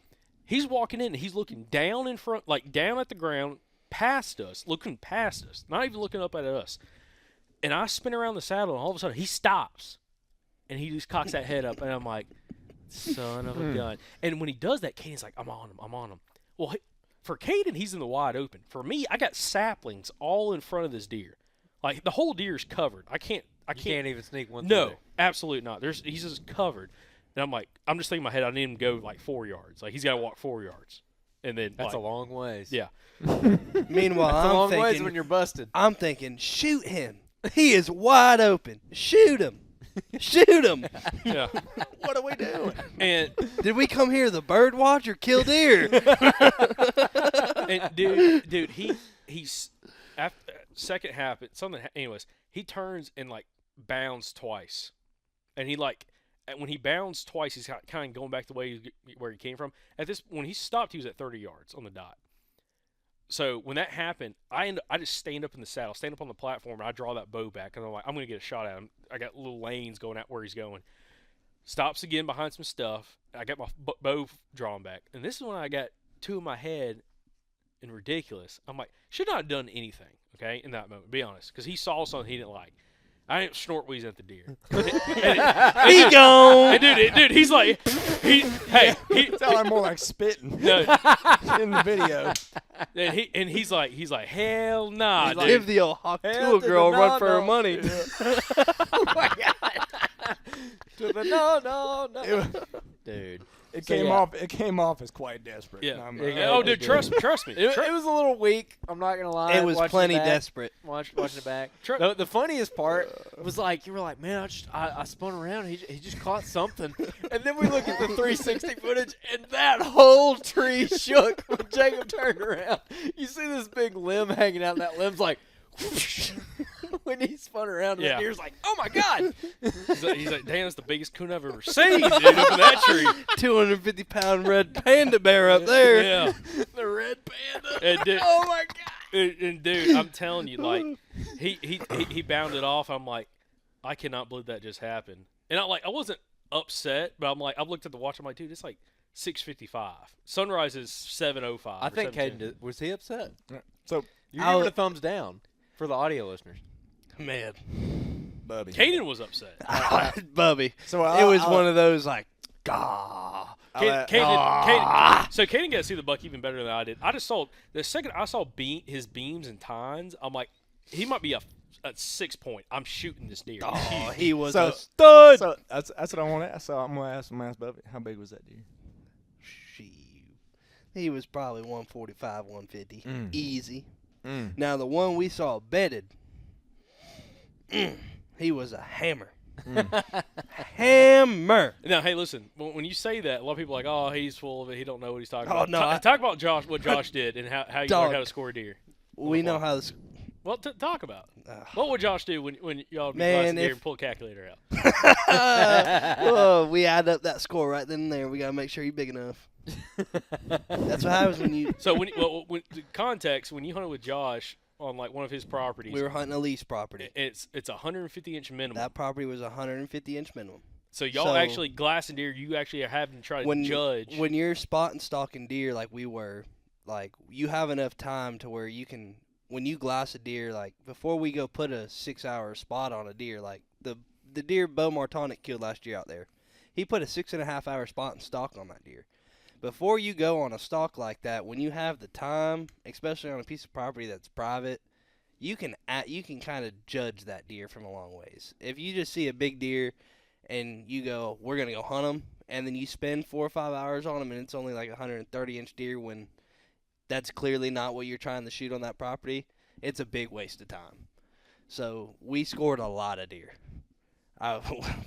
It was a big deer that we jumped. That's why when Kaiden was like, "Dude, it was a big deer, real big deer." I'm like, I knew it was big. I mean, I wasn't. Like before, I was not one to score deer before last year, but I know what a big deer looks like, and that was a big deer. Yeah. So anyway, he bounds off it, but at first I was just excited. I'm like, well, that worked. That was great. Maybe we'll call another one in. So we did another round on the sequence, and not 2 minutes later, little buck comes walking out, like investigating, looking like 4 point or 5 point. I don't know what he was. True Florida Boone and Crockett. Yeah, Spoon and Crockett. Spoon Crock-Pot. and Crockett.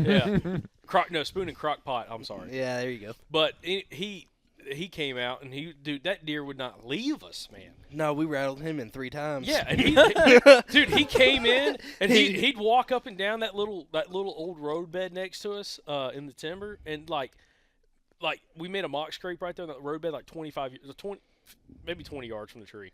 And he came up, he worked the scrape, peed in the scrape, all that kind of stuff, and he like kind of looped back out.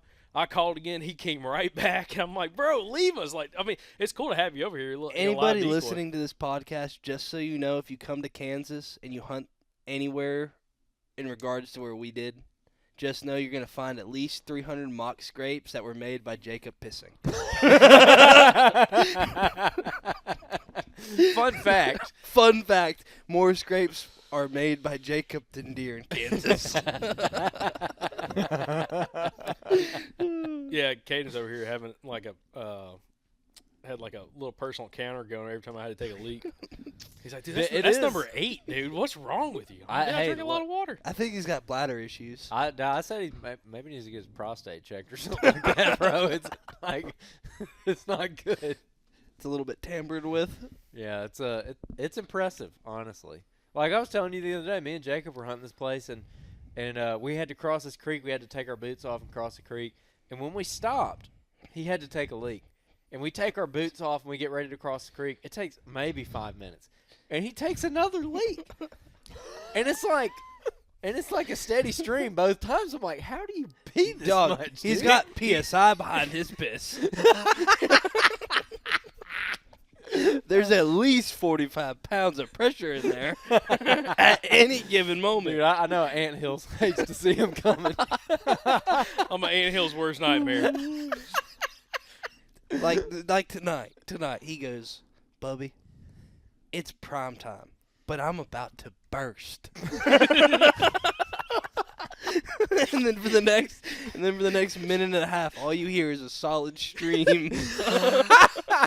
You know that big old bug's laying over in the thicket, and he hears that. He's like, "What the?" See, that's why that 8-point with the flyer didn't come to us, and it went to old Bubby over there. Yeah, he heard you pissing. Dude, he's like, I don't want to mess with that buck, dude. He's laying down one hell of some sign right now. I don't want nothing to do with that dude. Oh my gosh, man! All right, so you call in the little buck. And then somewhere along the way, we got to talk about you peeing all over. Yeah, but we ended up seeing we had a little fawn come in. The little buck harassed her for a little bit, then realized there was nothing he wanted to deal with.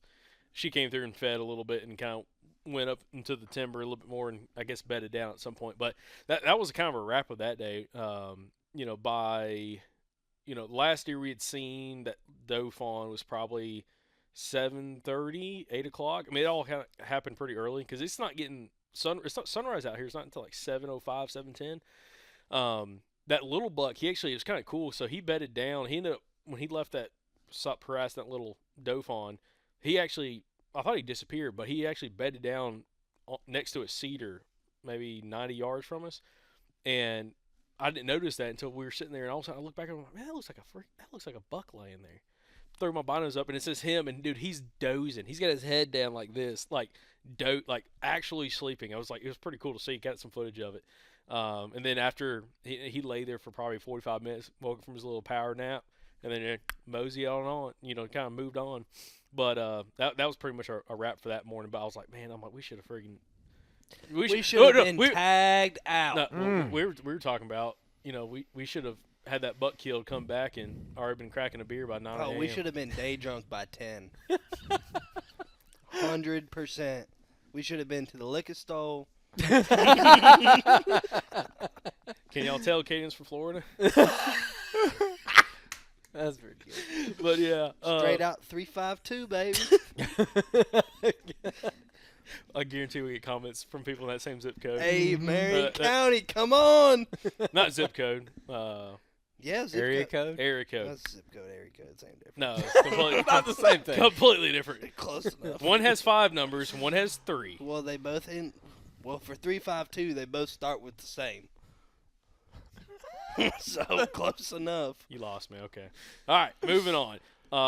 But yeah, so that was kind of wrap. But we were sitting there, and I think it was like we were sitting in the stand. It was like, I don't know, 9:15, something like that. And I get a text message from Andrew in our group message, and it says 9:10. And I looked over at Kaiden. I'm like, he shot one. He's like, what? I'm like, he just sent me and I told him, I'm like, he just sent me the time of death.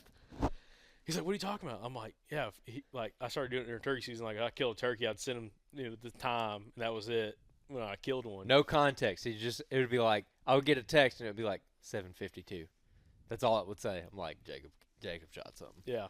And he sent me that. I was like, no freaking way. So, not to jump it. Well, anyways, I won't jump ahead in the story, but ended up calling you and everything. And I was like, that's crazy. I'm like, we should have both been tagged out by 9 o'clock.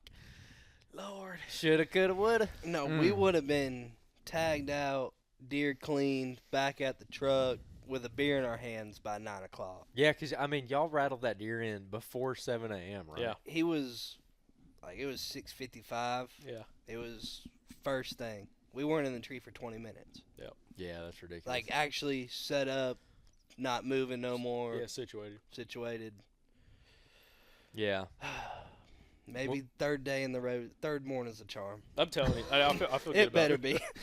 That's all I got to say. I think y'all are going to kill one in the morning. I do too. But Unless. going back to the other side of the story, y'all hunted, and it was kind of slow because I told you, I texted you guys in the group message, like, man, we just called in a giant. He was 30 yards, couldn't get a shot. And y'all were like, what happened? What happened? What happened?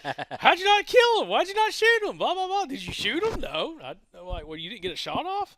And anyway, so I had to deal with that for a little while and then get the whole time stamp. But what was y'all's hunt like that morning?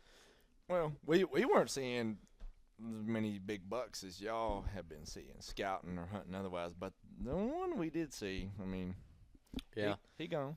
He gone. Yeah, I'll tell you what we did see that morning is another guy. That was like the first hunter encounter that we found, like the whole trip. Well, just when you thought the pressure really wasn't a factor, we were kind of surprised at the lack of pressure in the area. Seeing a couple trucks here and there, but I mean, it's Kansas. It's November. Yeah, 'cause this was Tuesday morning. Yeah. Right. Yeah. And I mean, you think you Kansas, it's November, but the one morning we walk in, there's the old floating light up high in the trees, and granted, old boy beat us to the spot, Andrew. I mean, I couldn't be mad. I was like, I said it when we were standing. standing in there. I was like, hey, kudos to that guy. He beat us here. Did y'all get to the tree that you were going to climb? Yeah, we got Yes. to the tree. I'd actually already taken my pack off and put my backpack off, took my backpack off, put my big jacket on and everything. Was getting ready to climb up. And I didn't see his light when we were walking in. I don't know if he didn't shine us or what. I think he maybe had his light off, and he was just waiting to see if we would just walk past. But then when he realized we were about to climb a tree, he's like, hey, get the hell out of here. He shined the light. And I look up, and I'm like, oh, dude, there's a light over there. And I thought it was there's like a hill where he was at. And I thought it was somebody coming down off the hill. So I shined right back at him. I was like, hey, we're down here. And then eventually, like, as he's shining, we can realize that we see, like, his light hitting the ground, like, 30 yards from us. And I was like, oh, crap. You said you're like, hey, he's in a tree. Like, he's already in the tree. He's like, here. And so I was like, all right, well, let's bounce then. Yeah. So, and it was still, like, 5:40. So we had a good, decent ways before light. And so we just pack everything up, and we just, like, put a little distance between us so he can't, like, so we're not in his little area. Put a little distance between us, and we whip out the map, and we're looking. We're like, okay, what are we going to do? And this guy, he wasn't actually – it was kind of weird. Like, he wasn't actually set up on the funnel. He was set up adjacent to it. And I don't – we'd walked right where he was the day before. I really don't know what he was even set up on, to be honest with you. Maybe he knew something that we didn't. I think he was just hugging that terrain feature that he was sitting right at the base of and just hoping the movement was going to funnel out in front of him, but his wind was not good. I don't think his access was that good, but, he was there. Yeah. And, it is what it is. And he was definitely goosing us with that light from the tree, letting us know that he was there first. So. That's when you get a break at the mag light. hey, listen. Hit him with that high beam. Listen, it ain't just a high beam. That sucker's a weapon, too. That's right. I got a baton on your hip at all time. Probably could have thrown those at a few deer we seen this week and killed them. Just flung the mag light at him, boy. Yeah, so we end up bouncing off and again, putting some distance between us. And it's a real bright night. Like, the moon's out, and you can, like, see way off through the woods without even having to use your headlamp. So we cut our headlamps off, and we're just kind of standing there looking. We're like, okay, what should we do? So we look at the map, and leading up into the funnel, there's a good habitat transition. And it runs down and runs off of the public land. And when it gets onto the private land, it's like a it's like a bottom that runs up into the hills, and it's kind of like a little thermal hub that runs up there. There's like 5 little fingers that come down into one little hub, and then right where that hub is, it kind of bleeds into the public land, and there's a habitat transition. It goes from like a cattle pasture type thing to this thick kind of viney cedar sapling thicket on the public. And I was like, well, and this is another thing our buddy Ben had mentioned to me. He's like, these deer around here, they'll get out in those pastures at night and they'll just run around, like they'll do whatever they're going to do. And so I'm thinking, okay, maybe they're in those pastures, and we'll kind of go down this habitat transition and really just set up somewhere, just set up somewhere on this transition, and with the idea that they're probably going to be working this transition line. And if there's bucks up in that pasture and they're wanting to, cover some ground, they're probably going to walk this transition line. And we're not actually hunting the funnel anymore. We're off the funnel because we had to, put distance between us and that guy. We're already in there, so it's like we're hunting somewhere in here, but we're not going to hunt like right on top of this dude, so let's bounce and get somewhere else that makes sense. So we cheat off the edge of the funnel. And if you think of the funnel as like you're hunting like 5 different trails that are coming together, we essentially picked like one of those trails and just went down and hunted somewhere on that trail. And so we set up before daylight, and we just get in these 2 trees, and there's like nothing to set up on. 2 trees? Y'all were in the same tree? No, we weren't in the same tree. Ah. Now, for reference, this is the same spot we were in during the hurricane the day before, and every deer we saw was moving kind of this direction. So we kind of made a point to at least favor that side. And Andrew even saw a deer that we never really got eyes at, but they were all kind of favoring this transition, working their way around the property. So that's just the direction we went, and tried our best to pick a spot on the map too. Yeah, so we work our way down there, and there's this habitat transition on the public. There's like a sliver of big mature trees, like big canopy trees, and then they meet this sapling thicket where all the trees are scrubby, like no trees that you can even climb. And so we're just working down that edge, and the big trees, it's almost like a wedge. Like they start going down and down and down, and it gets thinner and thinner and thinner, and we get to where it's maybe 50 yards wide. And I'm like, okay, I feel pretty good about this. So we set up in this spot. We set up in these 2 trees where one of them has a big brush pile next to it. And I was looking at it before daylight, and I was like, I like this brush pile because it gives us a little bit of cover from the ground, where if a deer swings around the backside of it, maybe he won't see me like getting ready. But also it's like a little bit of a funnel. Like if a deer comes through here, he's not going to walk right through the middle of that brush pile. He's going to have to bounce around the front edge of it. So maybe he'll come close enough. And so, yeah, dude, we set up there, and I'm pretty, like, it just takes the wind out of your sails when that happens. I was so excited about hunting that funnel, and then that guy was already, like, right there, and we couldn't hunt it, so we just had to bounce, set up in the dark. So I'm sitting there, and I'm thinking, like, what are we going to do this afternoon? Like, how long are we going to sit here? And one thing I told you, Seth, I was like, let's just get up in a tree and see what it looks like, and if we need to move, we'll just move, kind of like on the first day. Yeah. And it got daylight, and I'm trying to like look from the tree and see if I can see any rubs or anything like that, and I can't see anything. But the only thing that made me like the spot was when I turned around and looked out through that sapling thicket. It was like the best looking cover that we'd seen so far. Yeah, we hadn't come across anything like that yet. It was definitely super thick. Yeah, it had all the grass underneath it and everything. It was like saplings and grass mixed up, like dead trees, all kinds of good stuff. And we did a little bit of calling and just basically saw absolutely nothing all morning. It was like 8 a.m. and we saw like 1 or 2 does work through. And then it got to be about it was almost 9 a.m. It was not like, even in range. Yeah, not even in range either. Like they skirted around, and I was like, well, if a buck does that, we're screwed. Like he's not going to come over here. We had so much invested in that area. Then we ran into Ben. He kind of confirmed that we were on the right path. Keep doing what we're doing. We're in a good area. We're kind of making those micro adjustments, and then to move into that spot, and then we got bounced from it, and then we're trying to adjust the best we can from there. And it was slow. I think we were probably getting ready to try to make a move, and it kind of took the wind out of our sails for that morning. Yeah, dude. I sat there. We rattled a whole bunch of times because y'all texted us, and y'all were like, hey, if y'all aren't rattling and grunting, like, y'all need to be right now because y'all caught in that big deer.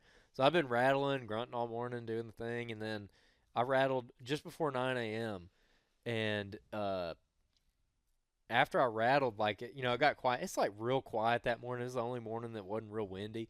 And Seth, I heard you like messing with your snack wrapper. I heard you like opening something. I was like, man, Snack time. I got that Cliff Bar in my pack. I'm sitting there thinking about like, should I like unpack it and should I eat my snack or whatever? And then all of a sudden Seth goes like, Buck. Hey, there's a buck right here. And so I didn't even see the deer. So when did you see it? I saw him when I was getting my snacks. That's how she goes, It was man. snack time, babe. Yeah, I mean, but we had been talking about some late morning movement. It was cold that morning. One of the first really good mornings we had, right? And that's why we were so excited to go in that spot. Yeah, just looked up around the tree, and there he was moving right to left. Just kind of, we're still not 100% sure where it came from. We have some interpretations, but nice buck. He did. He coming. So I said, buck. And I think, and you can hear me say, big buck. I don't know if you can hear me or not, and I couldn't see you. Andrew was behind me, kind of over my left shoulder, so it was on from there. Yeah, when he said buck, I'm like looking, and I can't see the deer yet, and so I'm just like looking around. I didn't see it for like a long time, and he's on it, and I didn't hear you say big buck or anything. I just heard you say buck, so I'm like looking, and I'm kind of thinking it's gonna be like a basket rack or something because like he didn't say that it was a big buck. And then finally I see it, and I was like, oh, like it's a buck. And and so the deer is standing there, and they're, like I said, we're kind of towards the edge of this property line, and there's this big cattle pasture out there. And when I see the buck, he's just standing there, and he's looking out in that cattle pasture. And he came in, it was about 13 minutes after I rattled. Yep. And I was telling Seth, I've only ever killed one deer rattling in Alabama in my life. And he did pretty much exactly the same thing. I rattled, and he came in like 15 minutes later. But he didn't come like running in. He came in sneaking, and he stopped, and he like looked for a long time. And then ended up giving me a shot, and I shot him. And that's pretty much what this deer did. So this deer, by the time I saw him, he was like looking. And you filmed him for a while. We'll have to look back at the footage to see how long he stood there. But he's standing there. And I got like a profile view of him, and I'm looking at him through the binos, and I'm thinking he's about to jump the fence and go onto the private land. And so I got my grunt call in my hand, and I'm like watching him. Just as soon as he jumps the fence, I'm going to grunt at him. And because I didn't want to grunt at him right then because he was standing like in the wide open, but he's like 55 yards. And so I was like, okay, well, I'm just going to see what he does. And then, dude, like this deer just turns and just runs. Like, to make a long story short, the deer just turns and runs to 9 yards, stops broadside, and looks the other way. I'm like, okay. Freaking shot him. He came running to his death. Yeah, as Jody Mesh would say, he came running to his death. Yeah. So yeah, that happened, and it was great, man. So yeah, it was cool to see. I mean, he was just standing there, kind of peering over into that open ground, just kind of checking, head on a swivel, and then he turns, and I'm just hoping to get some good footage of him at this point, walking away. He's covered up in brush. You'll see in the video. The video is going to be sweet. I can't wait to see it because it goes from 0 to 100 like that because he turns and he walks on the perfect trail right at us. Not even really a trail. He I don't know what he was doing. He just turned and come right at us and walked to 10 yards, and he kind of came in on a trot, still kind of head on a swivel, kind of looking at and I had no idea what Andrew was doing, and when this deer turned to us, and I was like, Yeah, you see that frame, you're like, oh, shooter. He's a gooder. And he was coming. And I couldn't see Andrew. Andrew's over my left shoulder, and then I'm just trying to like listen him. in the headphones to see if I drew my bow. I'm listening because Andrew has a wireless mic, so I'm listening. So I'm like, this is what he should be doing right now. And then the flashes of Kaiden coming to my mind, and how disappointed, how we're gonna be so disappointed after this trip. Hey, Bubby, as long as one of us gets to film something die, it was good. So I was so focused because he was so close. I could see him so good in the viewfinder. So there was no better perspective. I just keep watching the deer, and I'm watching him step through this shrub, through this little patch of cover, and he steps into this open. And I thought I heard a little ruffle, and all of a sudden, pop, and it was over, son. Yeah, dude. Ooh. That deer went tearing off through the woods. I just see like a rack going through the thicket, and I was like, "Oh my gosh, that just happened!" And then he stops. It got quiet for a second. I look up at Seth, and then you just hear this loud crash over there, and we both look at each other, and we kind of lost it. We kind of freaked out a little bit. So Yeah, I'm not gonna premature celebrating, but I never heard a crash like that, and that we call that a Kansas crash. yeah, he went down hard, bro. I would love to know what a Kansas crash sounds like. Tomorrow. Dude. I have faith, positive mental attitude, baby. PMA.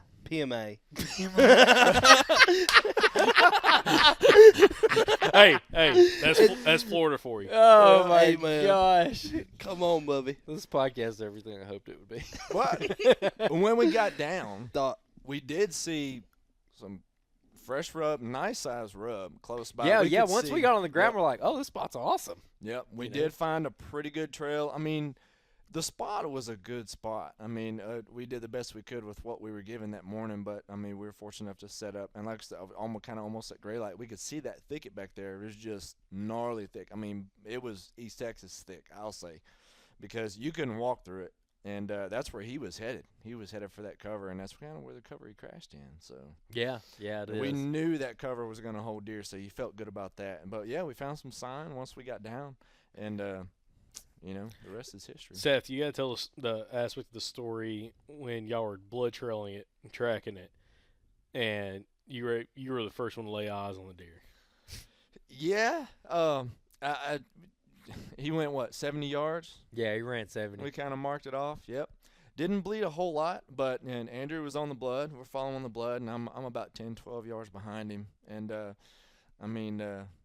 was kind of the cameraman's dream, if you ask me, because That's right. I'm letting Andrew kind of work his way up, and we get to the distance, and in relation to the cover, I'm like, he couldn't have gone too far past us because the amount of time we heard him crash.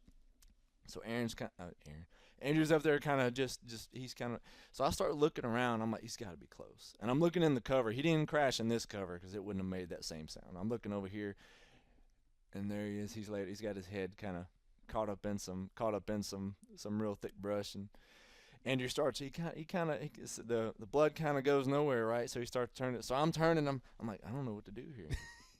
I don't know if Andrew would he want me to tell him or not. I'm like, does he want me to ruin it for him? So I'm turning and I'm filming him. I'm filming the buck in the brush, and I look up and Andrew kind of catches me. So I'm just going back. I think he says in the video, he's like, am I missing something?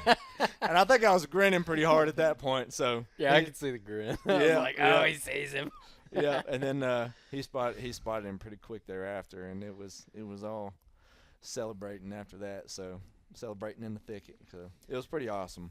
Yeah, dude. I hate blood trailing my own deer. I love blood trailing other people's deer. I hate blood trailing my own deer. If I don't see it fall in sight, I'm like, man, I hit the shoulder, like I hit him back. Like, you ain't got to worry about that shoulder with a single bevel, Bubby.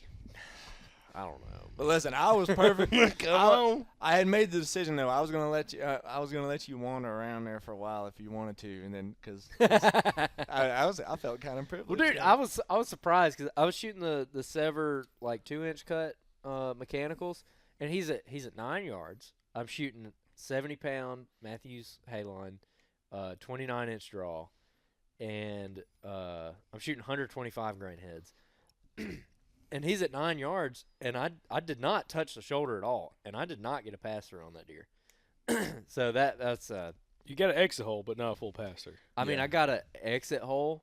What happened is, because I skinned him out today and looked at it, I hit him perfect behind the shoulder, and I hit right between two ribs. Like the point of the broadhead went directly between two ribs. So the blades deployed, and each blade hit a rib. And I could tell because once we found half the arrow, laying on the blood trail, and the other half was still stuck inside of his chest cavity. And I took it out and I looked at it, and the blades were both warped. And I was like, well, I had to hit some kind of bone. I'm like, did I hit him in the shoulder?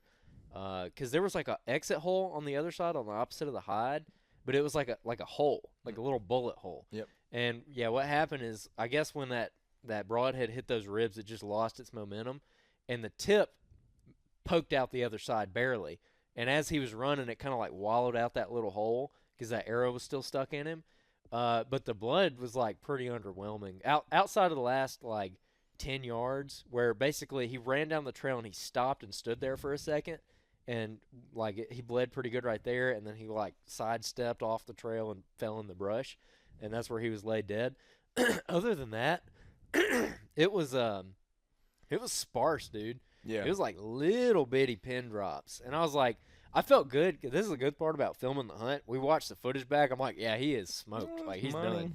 Yeah, it was a money shot, and I wasn't even that high in the tree either. And I mean, it was like exactly where you'd want to hit him. I'm like, I know it's not like a bad shot or anything, but just the blood trail wasn't that great. He only went 70 yards, so can't complain about that. The broadhead did its job, but Big entry.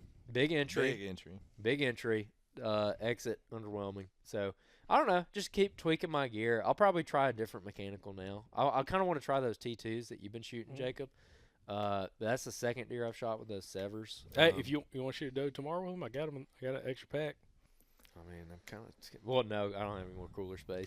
Dude, bro, these Kansas deer are built different. When we went to Arkansas last year, I shot 2 bucks, and I brought 2 bucks home in my 2 coolers that I have, and I like it was no problem getting both 2 whole deer in those coolers.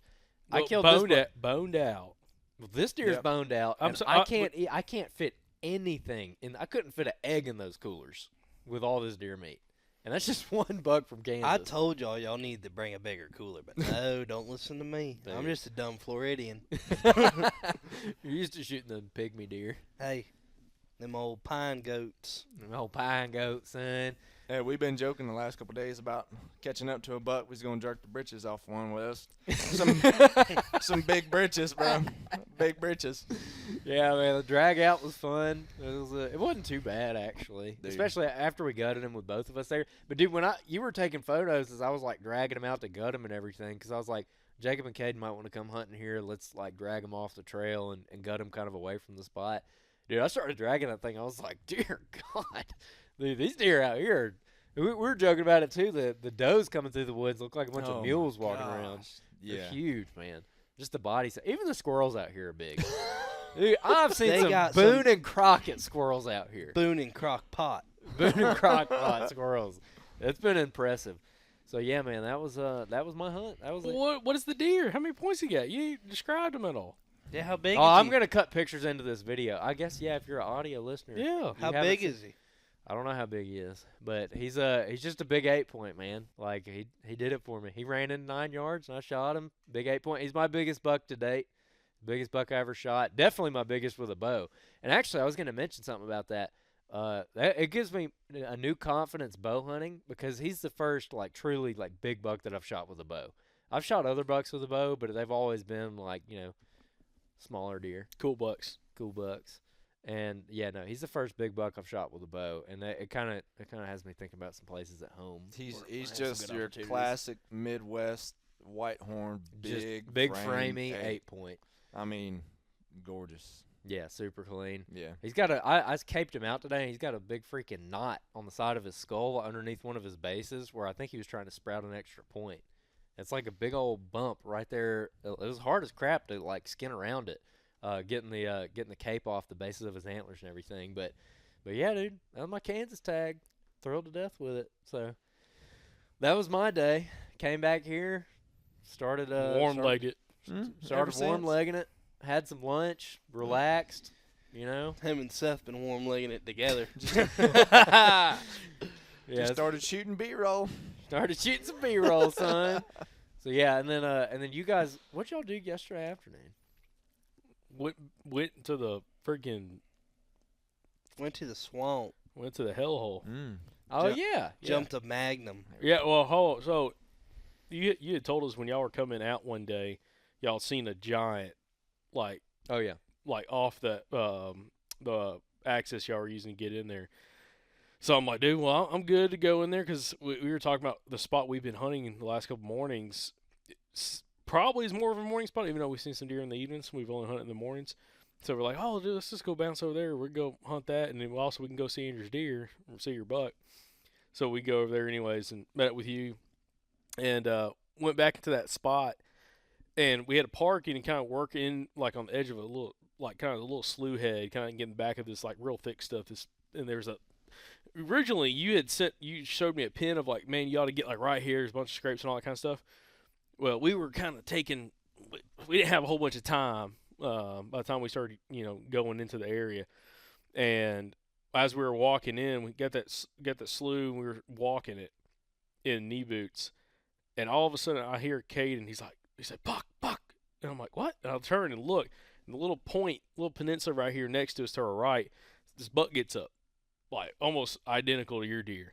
Looks like it, probably an 8-point. He gets up, this takes off running. I'm like, "Oh man, that's awesome." I'm like, "Cool." And 5 seconds goes by, and then the freaking magnum, biggest deer I've ever biggest deer I've seen in Kansas by far. He gets up and runs, and there's a doe with him, and they take off running up that point. And the only way I describe it is the mass on this deer. Like, his beams were gigantic, like big swooping beams, but like super heavy mass on the beams. But his tines looked like that freaking mayo squeeze bottle. I mean, dude, the tines were like thick, huge, big tines, like heavy mass tines coming up. I'm like, geez, look at that thing. And he took off running, and like, I'm like, huh. I look over at Kaiden, I'm like, we're not going to the spot Andrew talked about. It's like 400. That's like 400 or 500 yards from the spot. Like, we ain't doing that. We're hunting up here on this habitat edge. So we ended up going up to the next little point, worked to the habitat edge where there's a timber change right there, and ended up cut a bunch of sign, cut a bunch of tracks and everything. But ended up setting up, had a doe bedded 60 yards from us, and she busted. It's kind of funny, while we were walking in, the wind kind of switched for a second, and this deer blew. And I looked at Kaiden, and I'm like, "Was that a deer?" He's like, "Yeah, a deer just blew." And he's like, and Kaiden was like, "Man, that thing's like 100 yards away." And I'm like, "It sounded way it sounded way further away than what it come to, where it actually was." And when we climbed the tree, she was like right there next to this big old giant doe. When she took off running, at first I thought it was a buck. I'm like, that thing is huge, dude. I was looking for antlers. Hey, it was slick. Old slick head, 200-pound doe. She got up and took off running. I was like, that thing is gigantic.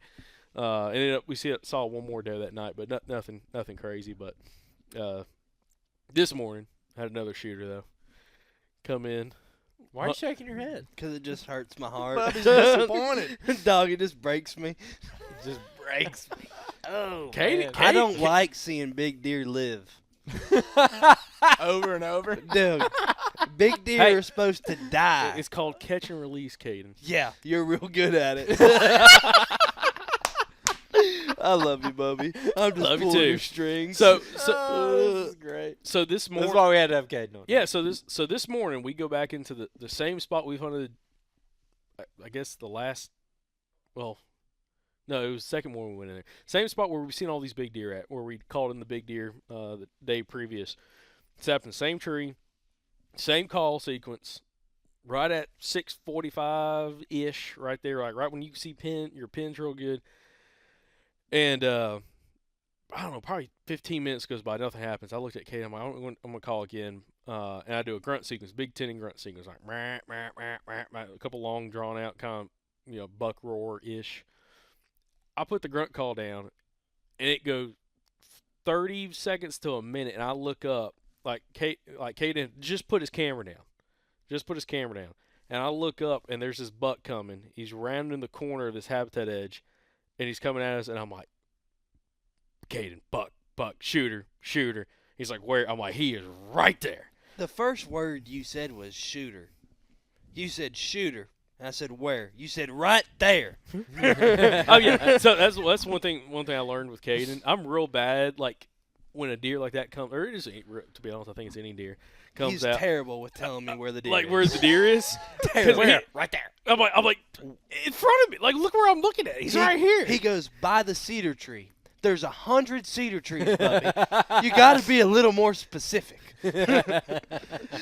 But dude, he came out, and I was like, just saw his frame. I'm like, dude, that's a good deer. And he looked like, I thought he was a 10-point, ended up being a 11-point. He's got a split G3, which I've never seen a split G3. Seen split G2s, split brow tines, never seen a split G3. And he comes out, rounds that little corner, and I range him. Well, actually, he walks up and it starts making a scrape right there in front of us. And I range him, he's 47 yards, which is further than I want to shoot. And I'm thinking he's facing us. He's making this scrape, wearing the scrape out. And at first off, I'm like, Kaiden's getting some sweet footage of this deer because he's in the open. Like, there ain't nothing really covering the deer. Like, you can see that deer real easy.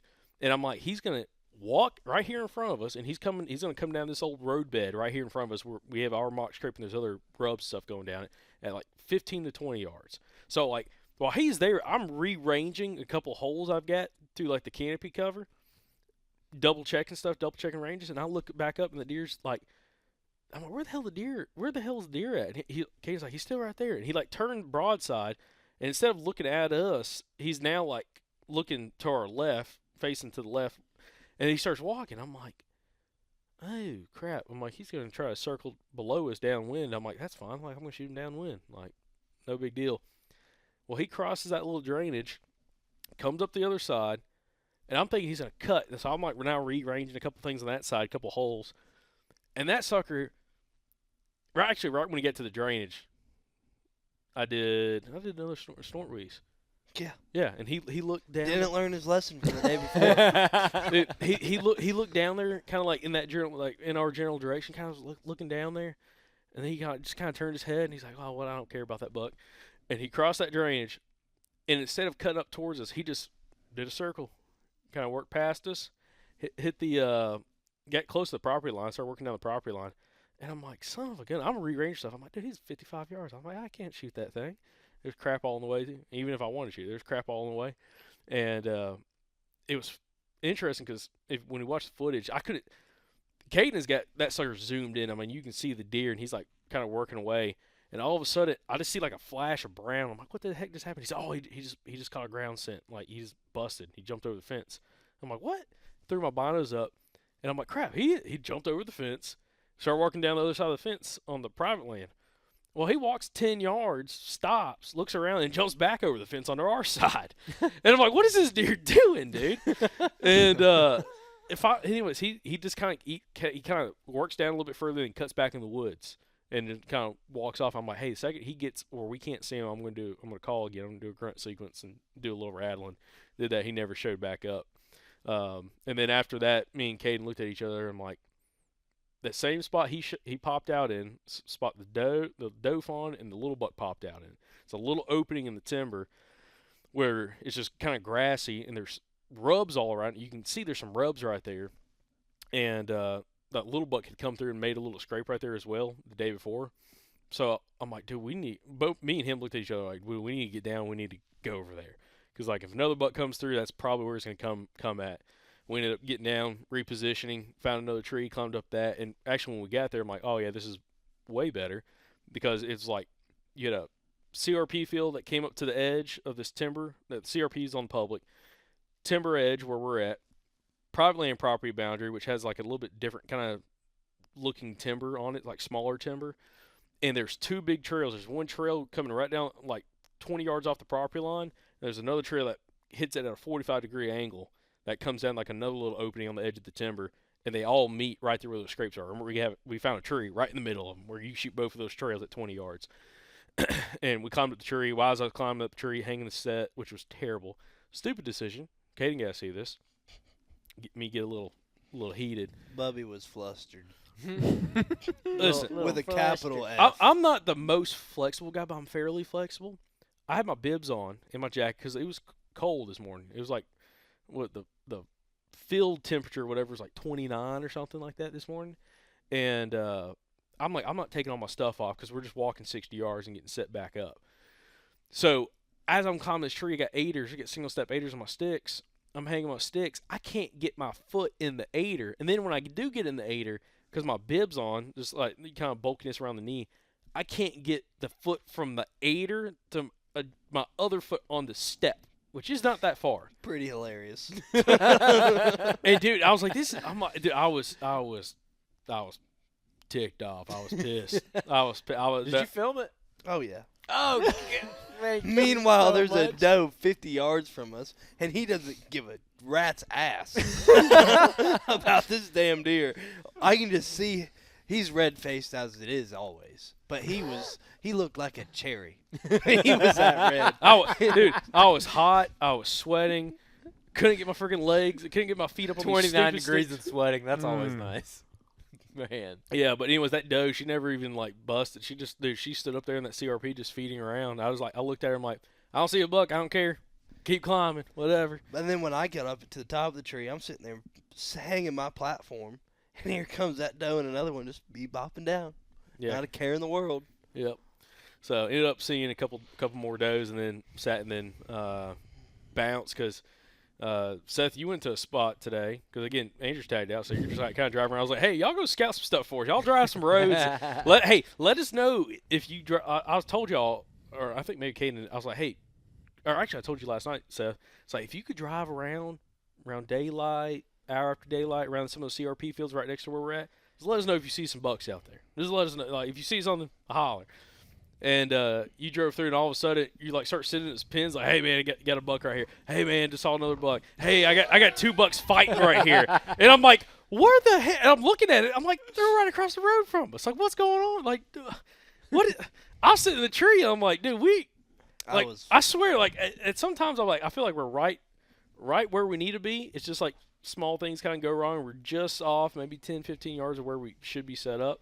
And other times I'm like, we're 10 steps behind these deer. They're now way the hell over there. Like they just move, dude. They just freaking move. They constantly are moving, and they're like here for a little bit, and now they're freaking 800 yards away now over here, and then you go hunt over there like we did this evening, and you don't see anything.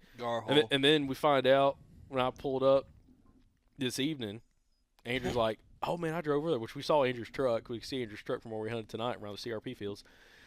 Man, that big 8-point, that big flying G2 that comes way on back, 140-inch 8-point. He was out there in the field next to you guys, and I'm like, "What the hell? What?" Right along with the 8 does. Yeah, yeah. And he's like, say nothing. He's like, the buck was 400 yards from you in the other CRP field adjacent for the one you're sitting on. I'm like, you're kidding me, dude. I pulled the truck over on the side of the road. I sat there and watched him for, probably 2 minutes. He just sat there and looked at me. He looked away, looked back at me. But you know what really tells us the story? He waited to tell us till we got back to the house. That's dirty. That's what I said. I'm like, dude, like we could have rattled that deer in if we would have known he was or over there. give a brother a chance. I'd get down. We go put a crawling on him. Listen, we go be ninjas. We'll crawl. Listen, we'll crawl in. The old. I'll dress Kaiden up as a buck, bro. The old red. We'll find some sticks to put on his head. Decoy on your head. The red panda and the damn Florida boy will get after it. The red panda in the Florida. I think we found a new nickname for Jacob on this trip. The red panda. By the way, I was the one that came up with that. Don't let Kaiden think he did. Oh, okay. Yeah. No, I won't take credit for that. He came up with the red panda. Yep. But because he's like, I think you look like a big. You look like a big red coon. I'm like, no, I'm like a red panda up here in the tree. He's like, oh, yes. Like, there was a twinkle in his eye when I told him that. Oh my god. I almost felt bad dropping those pins this morning. There'll be a real twinkle in my eye when you shoot one, Bubby. I knew it was going to drive Jacob even more nuts. Oh, it drove me nuts. I was out there in jeans and hey dudes and a camera, no tag. And yeah, because you had that non-typical come up. You had 2 bucks. Well, talk about that. Like, what happened? Like, specifically with the buck fight. Oh, well, yeah. So I just went into this area kind of adjacent to where y'all were that morning because y'all said y'all saw the buck, and I was trying to see if I could get eyes on him. So I kind of posted up right there, and I never saw him come through. So I just bounced around to longer range, part of the same system y'all were in. And I just circled down to this edge, and I was just kind of working it with the wind kind of blowing out over all this nothing. And just popping up, checking drainages, pop back down the edge, and I'd work my way down and popped up, and I heard just about 3 seconds worth. Well, I did see the first buck. I saw a 10-point. Kind of working this little cedar edge in the middle of the CRP, and he kind of spotted me. We got some good footage of him, and he kind of bounced off. And that's when I went down and worked with the edge, and I was just circling into these little drainages, popping up, checking. And I heard just 3 or 4 seconds of what I thought was rattling. So I just sat there and waited. It didn't take 2 minutes. Saw these flashes of 2 bucks going across, and one was giving the other one the business in his hind end, running him out of there. And I never did get the picture of that one, but yeah, this buck, and then he starts working down toward me, comes into 6 yards. This just freaky, non-typical. He's going to be a giant one day. But he looked like he had a broke leg. I'm not sure if it was from that fight or not, or from something else, but Came down He's to- got drop time. He's got drop tine. He's got 2 flyers on the back, and his main beam kind of turns down and does some wicked stuff. But the wind was just blowing super hard, like right in my face, out behind me, and he works down to like 6 yards, and he just curls around. I filmed him Wearing blue jeans, hey dudes, Would have been 6 just yards like you to see a me minute. now. camo Yeah. jacket. Yep, and he just kind of fed around until he kind of basically looked right at me and saw something he didn't like. He bailed out of there. So, yep, and 2 bucks fighting. I don't know what y'all were doing that whole time. I was sitting there just twiddling my thumbs thinking I don't even need to pick the camera up no more. Dang. Woo! Shots fired.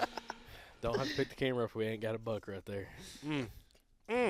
I do know that little non-typical, he wouldn't have got past 2 years old. A drop time's a drop time, Bubby. Yeah, Kaiden already told me. He's like, dude, I would have just kept telling you, shoot him. Why are you Dude, passing that dude? Kaiden's gonna be like the devil on your shoulder, like that. I already told him. You'll be like, shoot it. Let a doe walk by at 15 or 20 yards a mile. I voluntarily drag it out by myself. Hey, Shoot that damn That's deer. a solid. Look, that's a solid offer. But see, right I don't think he'll hold up that end of the bargain. Though. I'll get roped in at some point. Just hold the He'll be camera. like, help me get it over this log. Yeah. That's it. Next you know, 500 yards back to the truck. Like, oh. It's not even that bad of a drag. See, like he's playing you though, because he know, like Jacob's he's a generous guy, man. He would never let you drag it all the way out. So you're playing the thing right here. You're like, I don't know, he'll get it. I know Jacob will get it. So tomorrow, what's the plan? Shoot the first deer that walks in. Watch, Kaiden's going to be like, we'll have a 6-inch spike coming. Shoot it. Is tomorrow your last day? No, I hunt Friday. Okay, so you're going to hunt Friday morning? Till 8 o'clock. Okay. Yeah. That's all we need. Every shooter we've seen I was is about before to say, 7. every shooter. Well, Yeah. Or 7:15. yeah, we've seen. We need one to be seen dead. Well, Yeah. So you're setting up in the spot that you mentioned a minute ago. Habitat transition, 2 trails that meet. Yep. Scrapes on either side. Yep. Is this where all of the big bucks you've seen have like gone to this spot, or just the one today? the one today, the other one, he was kind of heading that direction, but looking at the sign and the habitat edge, and also because we can glass the CRP in front of us, it'll give us a visual advantage to see a deer at a distance if he's crossing and be able to like call to him and bring him in. Because like my whole strategy's been calling. Yeah. It's like setting up, calling. Let's get the deer to come in range, and then. So I mean that's part of it. The real big deer that I screwed the pooch on, he saw me, because the one we saw this morning's 140-inch 11 point probably, and the other deer is bigger than that. But he came in kind of from the same direction the first buck had come in from the same direction we almost pretty much walked in from. He was kind of just off where we had walked, but he was kind of circling up through there, and there's a big crossing on that ditch at that same where all those trails intersect as well. So there's a lot kind of going on in that specific area. Plus we saw does because we hadn't seen like a mature doe in there pretty much since the first day we'd walked in and bumped the big buck. So it's like there's does right there. There's beds all in there. They're browsing. They're feeding. Habitat edge. Buck sign. 2 major trails crossing. It's like it's kind of all kind of in one right there. Yeah. Okay. So. Yep, we will see how it goes in the morning. It's just a Hopefully it weird don't go area, past 7 o'clock. It's a weird area because it's like y'all are on so many bucks in there, and there's so many bucks running around. Like just not only the really big deer that you've seen, but like the deer that you saw, Seth, and then even some of the other bucks that you guys saw. Like there's just so many bucks in there, and this is kind of one thing we can wrap it up with. This is one thing I wanted to kind of touch on was we talked about the satellite bucks. That first day, you saw just a huge deer bedded down with a doe, and then you've also he was bedded out. You had to walk into him to see him, but all the other deer that you saw were just kind of running around, and it's almost like he's got the hot doe in there. And that first day, actually the first day that we got here, I drove past this parcel and saw a good buck standing on the side of the road right there. That was like the first deer of the trip basically that we saw, and then y'all went in there and saw those deer. And after we started like seeing all those bucks in there, I was like, dude, there's got to be a hot doe in there or something. Like something's going on in there that all these bucks are just coming in there and passing through. And so it kind of seems like that's what's going on. It's like there must be maybe that doe is hot or maybe she's close or something, and Oh. you got Mr. Biggs locked down with her. Also, it might have helped because we put doe estrus out in every scrape we found in that parcel. Oh, nice. There you go. Yeah, like literally every scrape. The old premium golden. Yeah, estrus. Yeah, literally every scrape we found, I put doe estrus out in. We ran out today. Yeah. Oh, you ran out. So, but like, Oh my but literally every scrape in there has been refreshened by us. I don't know if it's gonna make a difference. So, but By us in a can and him in his actual Plus bladder. all the ones he made. That's right. He made probably 40. The bugs come in there and be like, dang, who's been in here, man? Yeah. Dude, when Someone's been drinking a lot of water. I pulled over on the side of the road to Glass, up in there where y'all were at today, and dude, there was 3 saplings by the road that were just like ripped in half. I mean, like super impressive rubs. Every single limb's ripped off of them. It's broke off like above my belly button. I'm like, good grief, man. is that on the CRP side? No, it's on the other side. Oh, the other side of the road. Yeah, Oh, other side. Okay. Yeah. Okay. Yeah. Okay. I was going to say, which side are you talking I'm about? like, I ain't saying that. There is one. So the trail the axis we go in on, there's a, I don't know, some kind of shrub bush that is probably 10 yards off the road that is split in half. Deer rubbed it, and he like got his antlers taken off, and he split the thing. I think he's probably 5 foot tall. He split it in half and like broke off all these branches, and the whole thing's tied up. Literally 10 yards off the road. Dang, man. Right outside of that guy's front door. Pretty funny. Yeah, it's a unique. I mean, y'all saw me drive by this morning. Yeah. We 2 or 3 saw, times. yeah. Yeah. Riding We around. know it's you too, because there ain't nobody else around here with that kind of car. No. I got up early and grabbed some. Meanwhile, trying to ride around, and bail Jacob out. Old boy over here was warm legging. I was asleep. I felt good. Yeah, man. warm legging. I was catching up on my sleep, man. Yeah, it must be nice. Resting up after that drag yesterday. I think y'all are gonna kill one. I think y'all are gonna kill one tomorrow. Y'all been bound. I was telling me and Kaiden were talking before you came in earlier, Jacob, about what y'all are probably gonna do. I'm like, man, I just feel like if y'all just stay in there, you can't go like that many days in a row seeing shooters and not get an opportunity. Like if you just keep putting yourself in there. The thing was, we had opportunities. Yeah, that's all I was gonna say. Oh, like we had opportunities. That's true. Yeah, the first morning. Y'all ain't gonna kill nothing. I'll take it back.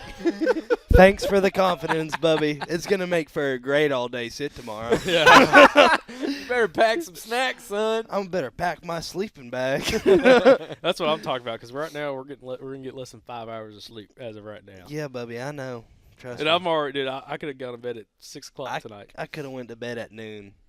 No, yeah, for sure. Oh, dude. Yeah, when you woke me up this morning, Dude, I woke you up and you were sleeping on your back and you had your mouth like Dog, barely I was open. And I was like, but you weren't snoring. I'm like, is he alive? I was like, Kaiden. And you're like, what? Oh yeah, because your friends mentioned Kaiden's phone went swimming yesterday. yeah, Oh, nice. So about that. yeah. Whoopsie daisy. Fell in some water, and he had actually had a fish for it. I'm like, it came out. I'm like, screen still works. I'm like, dang, that sucker's pretty. iPhone right there. Face works pretty ID is toast, but the rest of the phone works pretty well so far. well. Yeah, Knock on wood. it's not wood. It's not Well, wood. I gotta knock on something. Yeah. So All right, anyway. boys. Y'all gonna get up dark and early. Go get you one. Yeah. We believe in you, Jacob. You can do it. Everyone, bel- let Jacob know in the comments you believe in him. I believe in you, Jacob. Well, hey, they clearly Well, I mean, it's they, like- they clearly Oh, believed yeah, in yeah. me because the freaking Hey, the poll. people ain't got no faith in Maxwell. I know. Yeah. Listen, What a we did shame. we did the teaser post on our Instagram story, and we were like, "Who done it, Jacob or Andrew?" And the poll, it was like, it ended up being like 53 to 47 or whatever it was, About like the election. about like the election. Yeah. Trump. Yeah, it leaves me in the L category. Mm-hmm. So yeah, it was pretty rough. But hey, Yeah. is By the what way, it is. 53 for Jacob. Yeah, 53 for Jacob. Yeah, no, I said people ain't got no faith. Yeah, there was a couple people commenting like, "Was it a cool buck?" Yeah, we had that guy message. He was like, "Andrew, it's not because we don't have faith in you. It's because Jacob's got that horseshoe." Think you can find that horseshoe tomorrow? I hope so. That'd be awesome. Yeah, it would be. Hey, listen.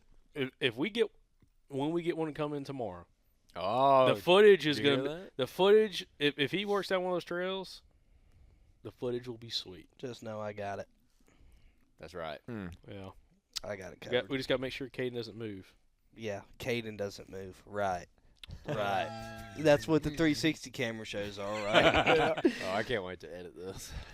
Oh, fun. But yeah, Call me when you do, so I can walk you through it step by step. play by play. Yeah, that's right. I let my voice go over it. Let me do a voiceover for it. So at this very moment, Jacob screws the pooch. Jacob knew. He messed up. Yeah. All right, boys. Fun stuff. Good luck in the morning. Yep. Get her done. Jacob, you want to wrap it up? Wrap it up. Do you remember how to wrap up the podcast? Oh, yeah. No, I'm delirious right now. Anyways, guys, appreciate y'all watching the podcast. Appreciate you listening to the podcast. And listen, if you've been enjoying the podcast, go leave us a 5-star written review on Apple Podcasts or a 5-star review on Spotify. And we'll catch you back here on next week's episode of the Southern Outdoorsmen. So remember, guys, y'all stay Southern.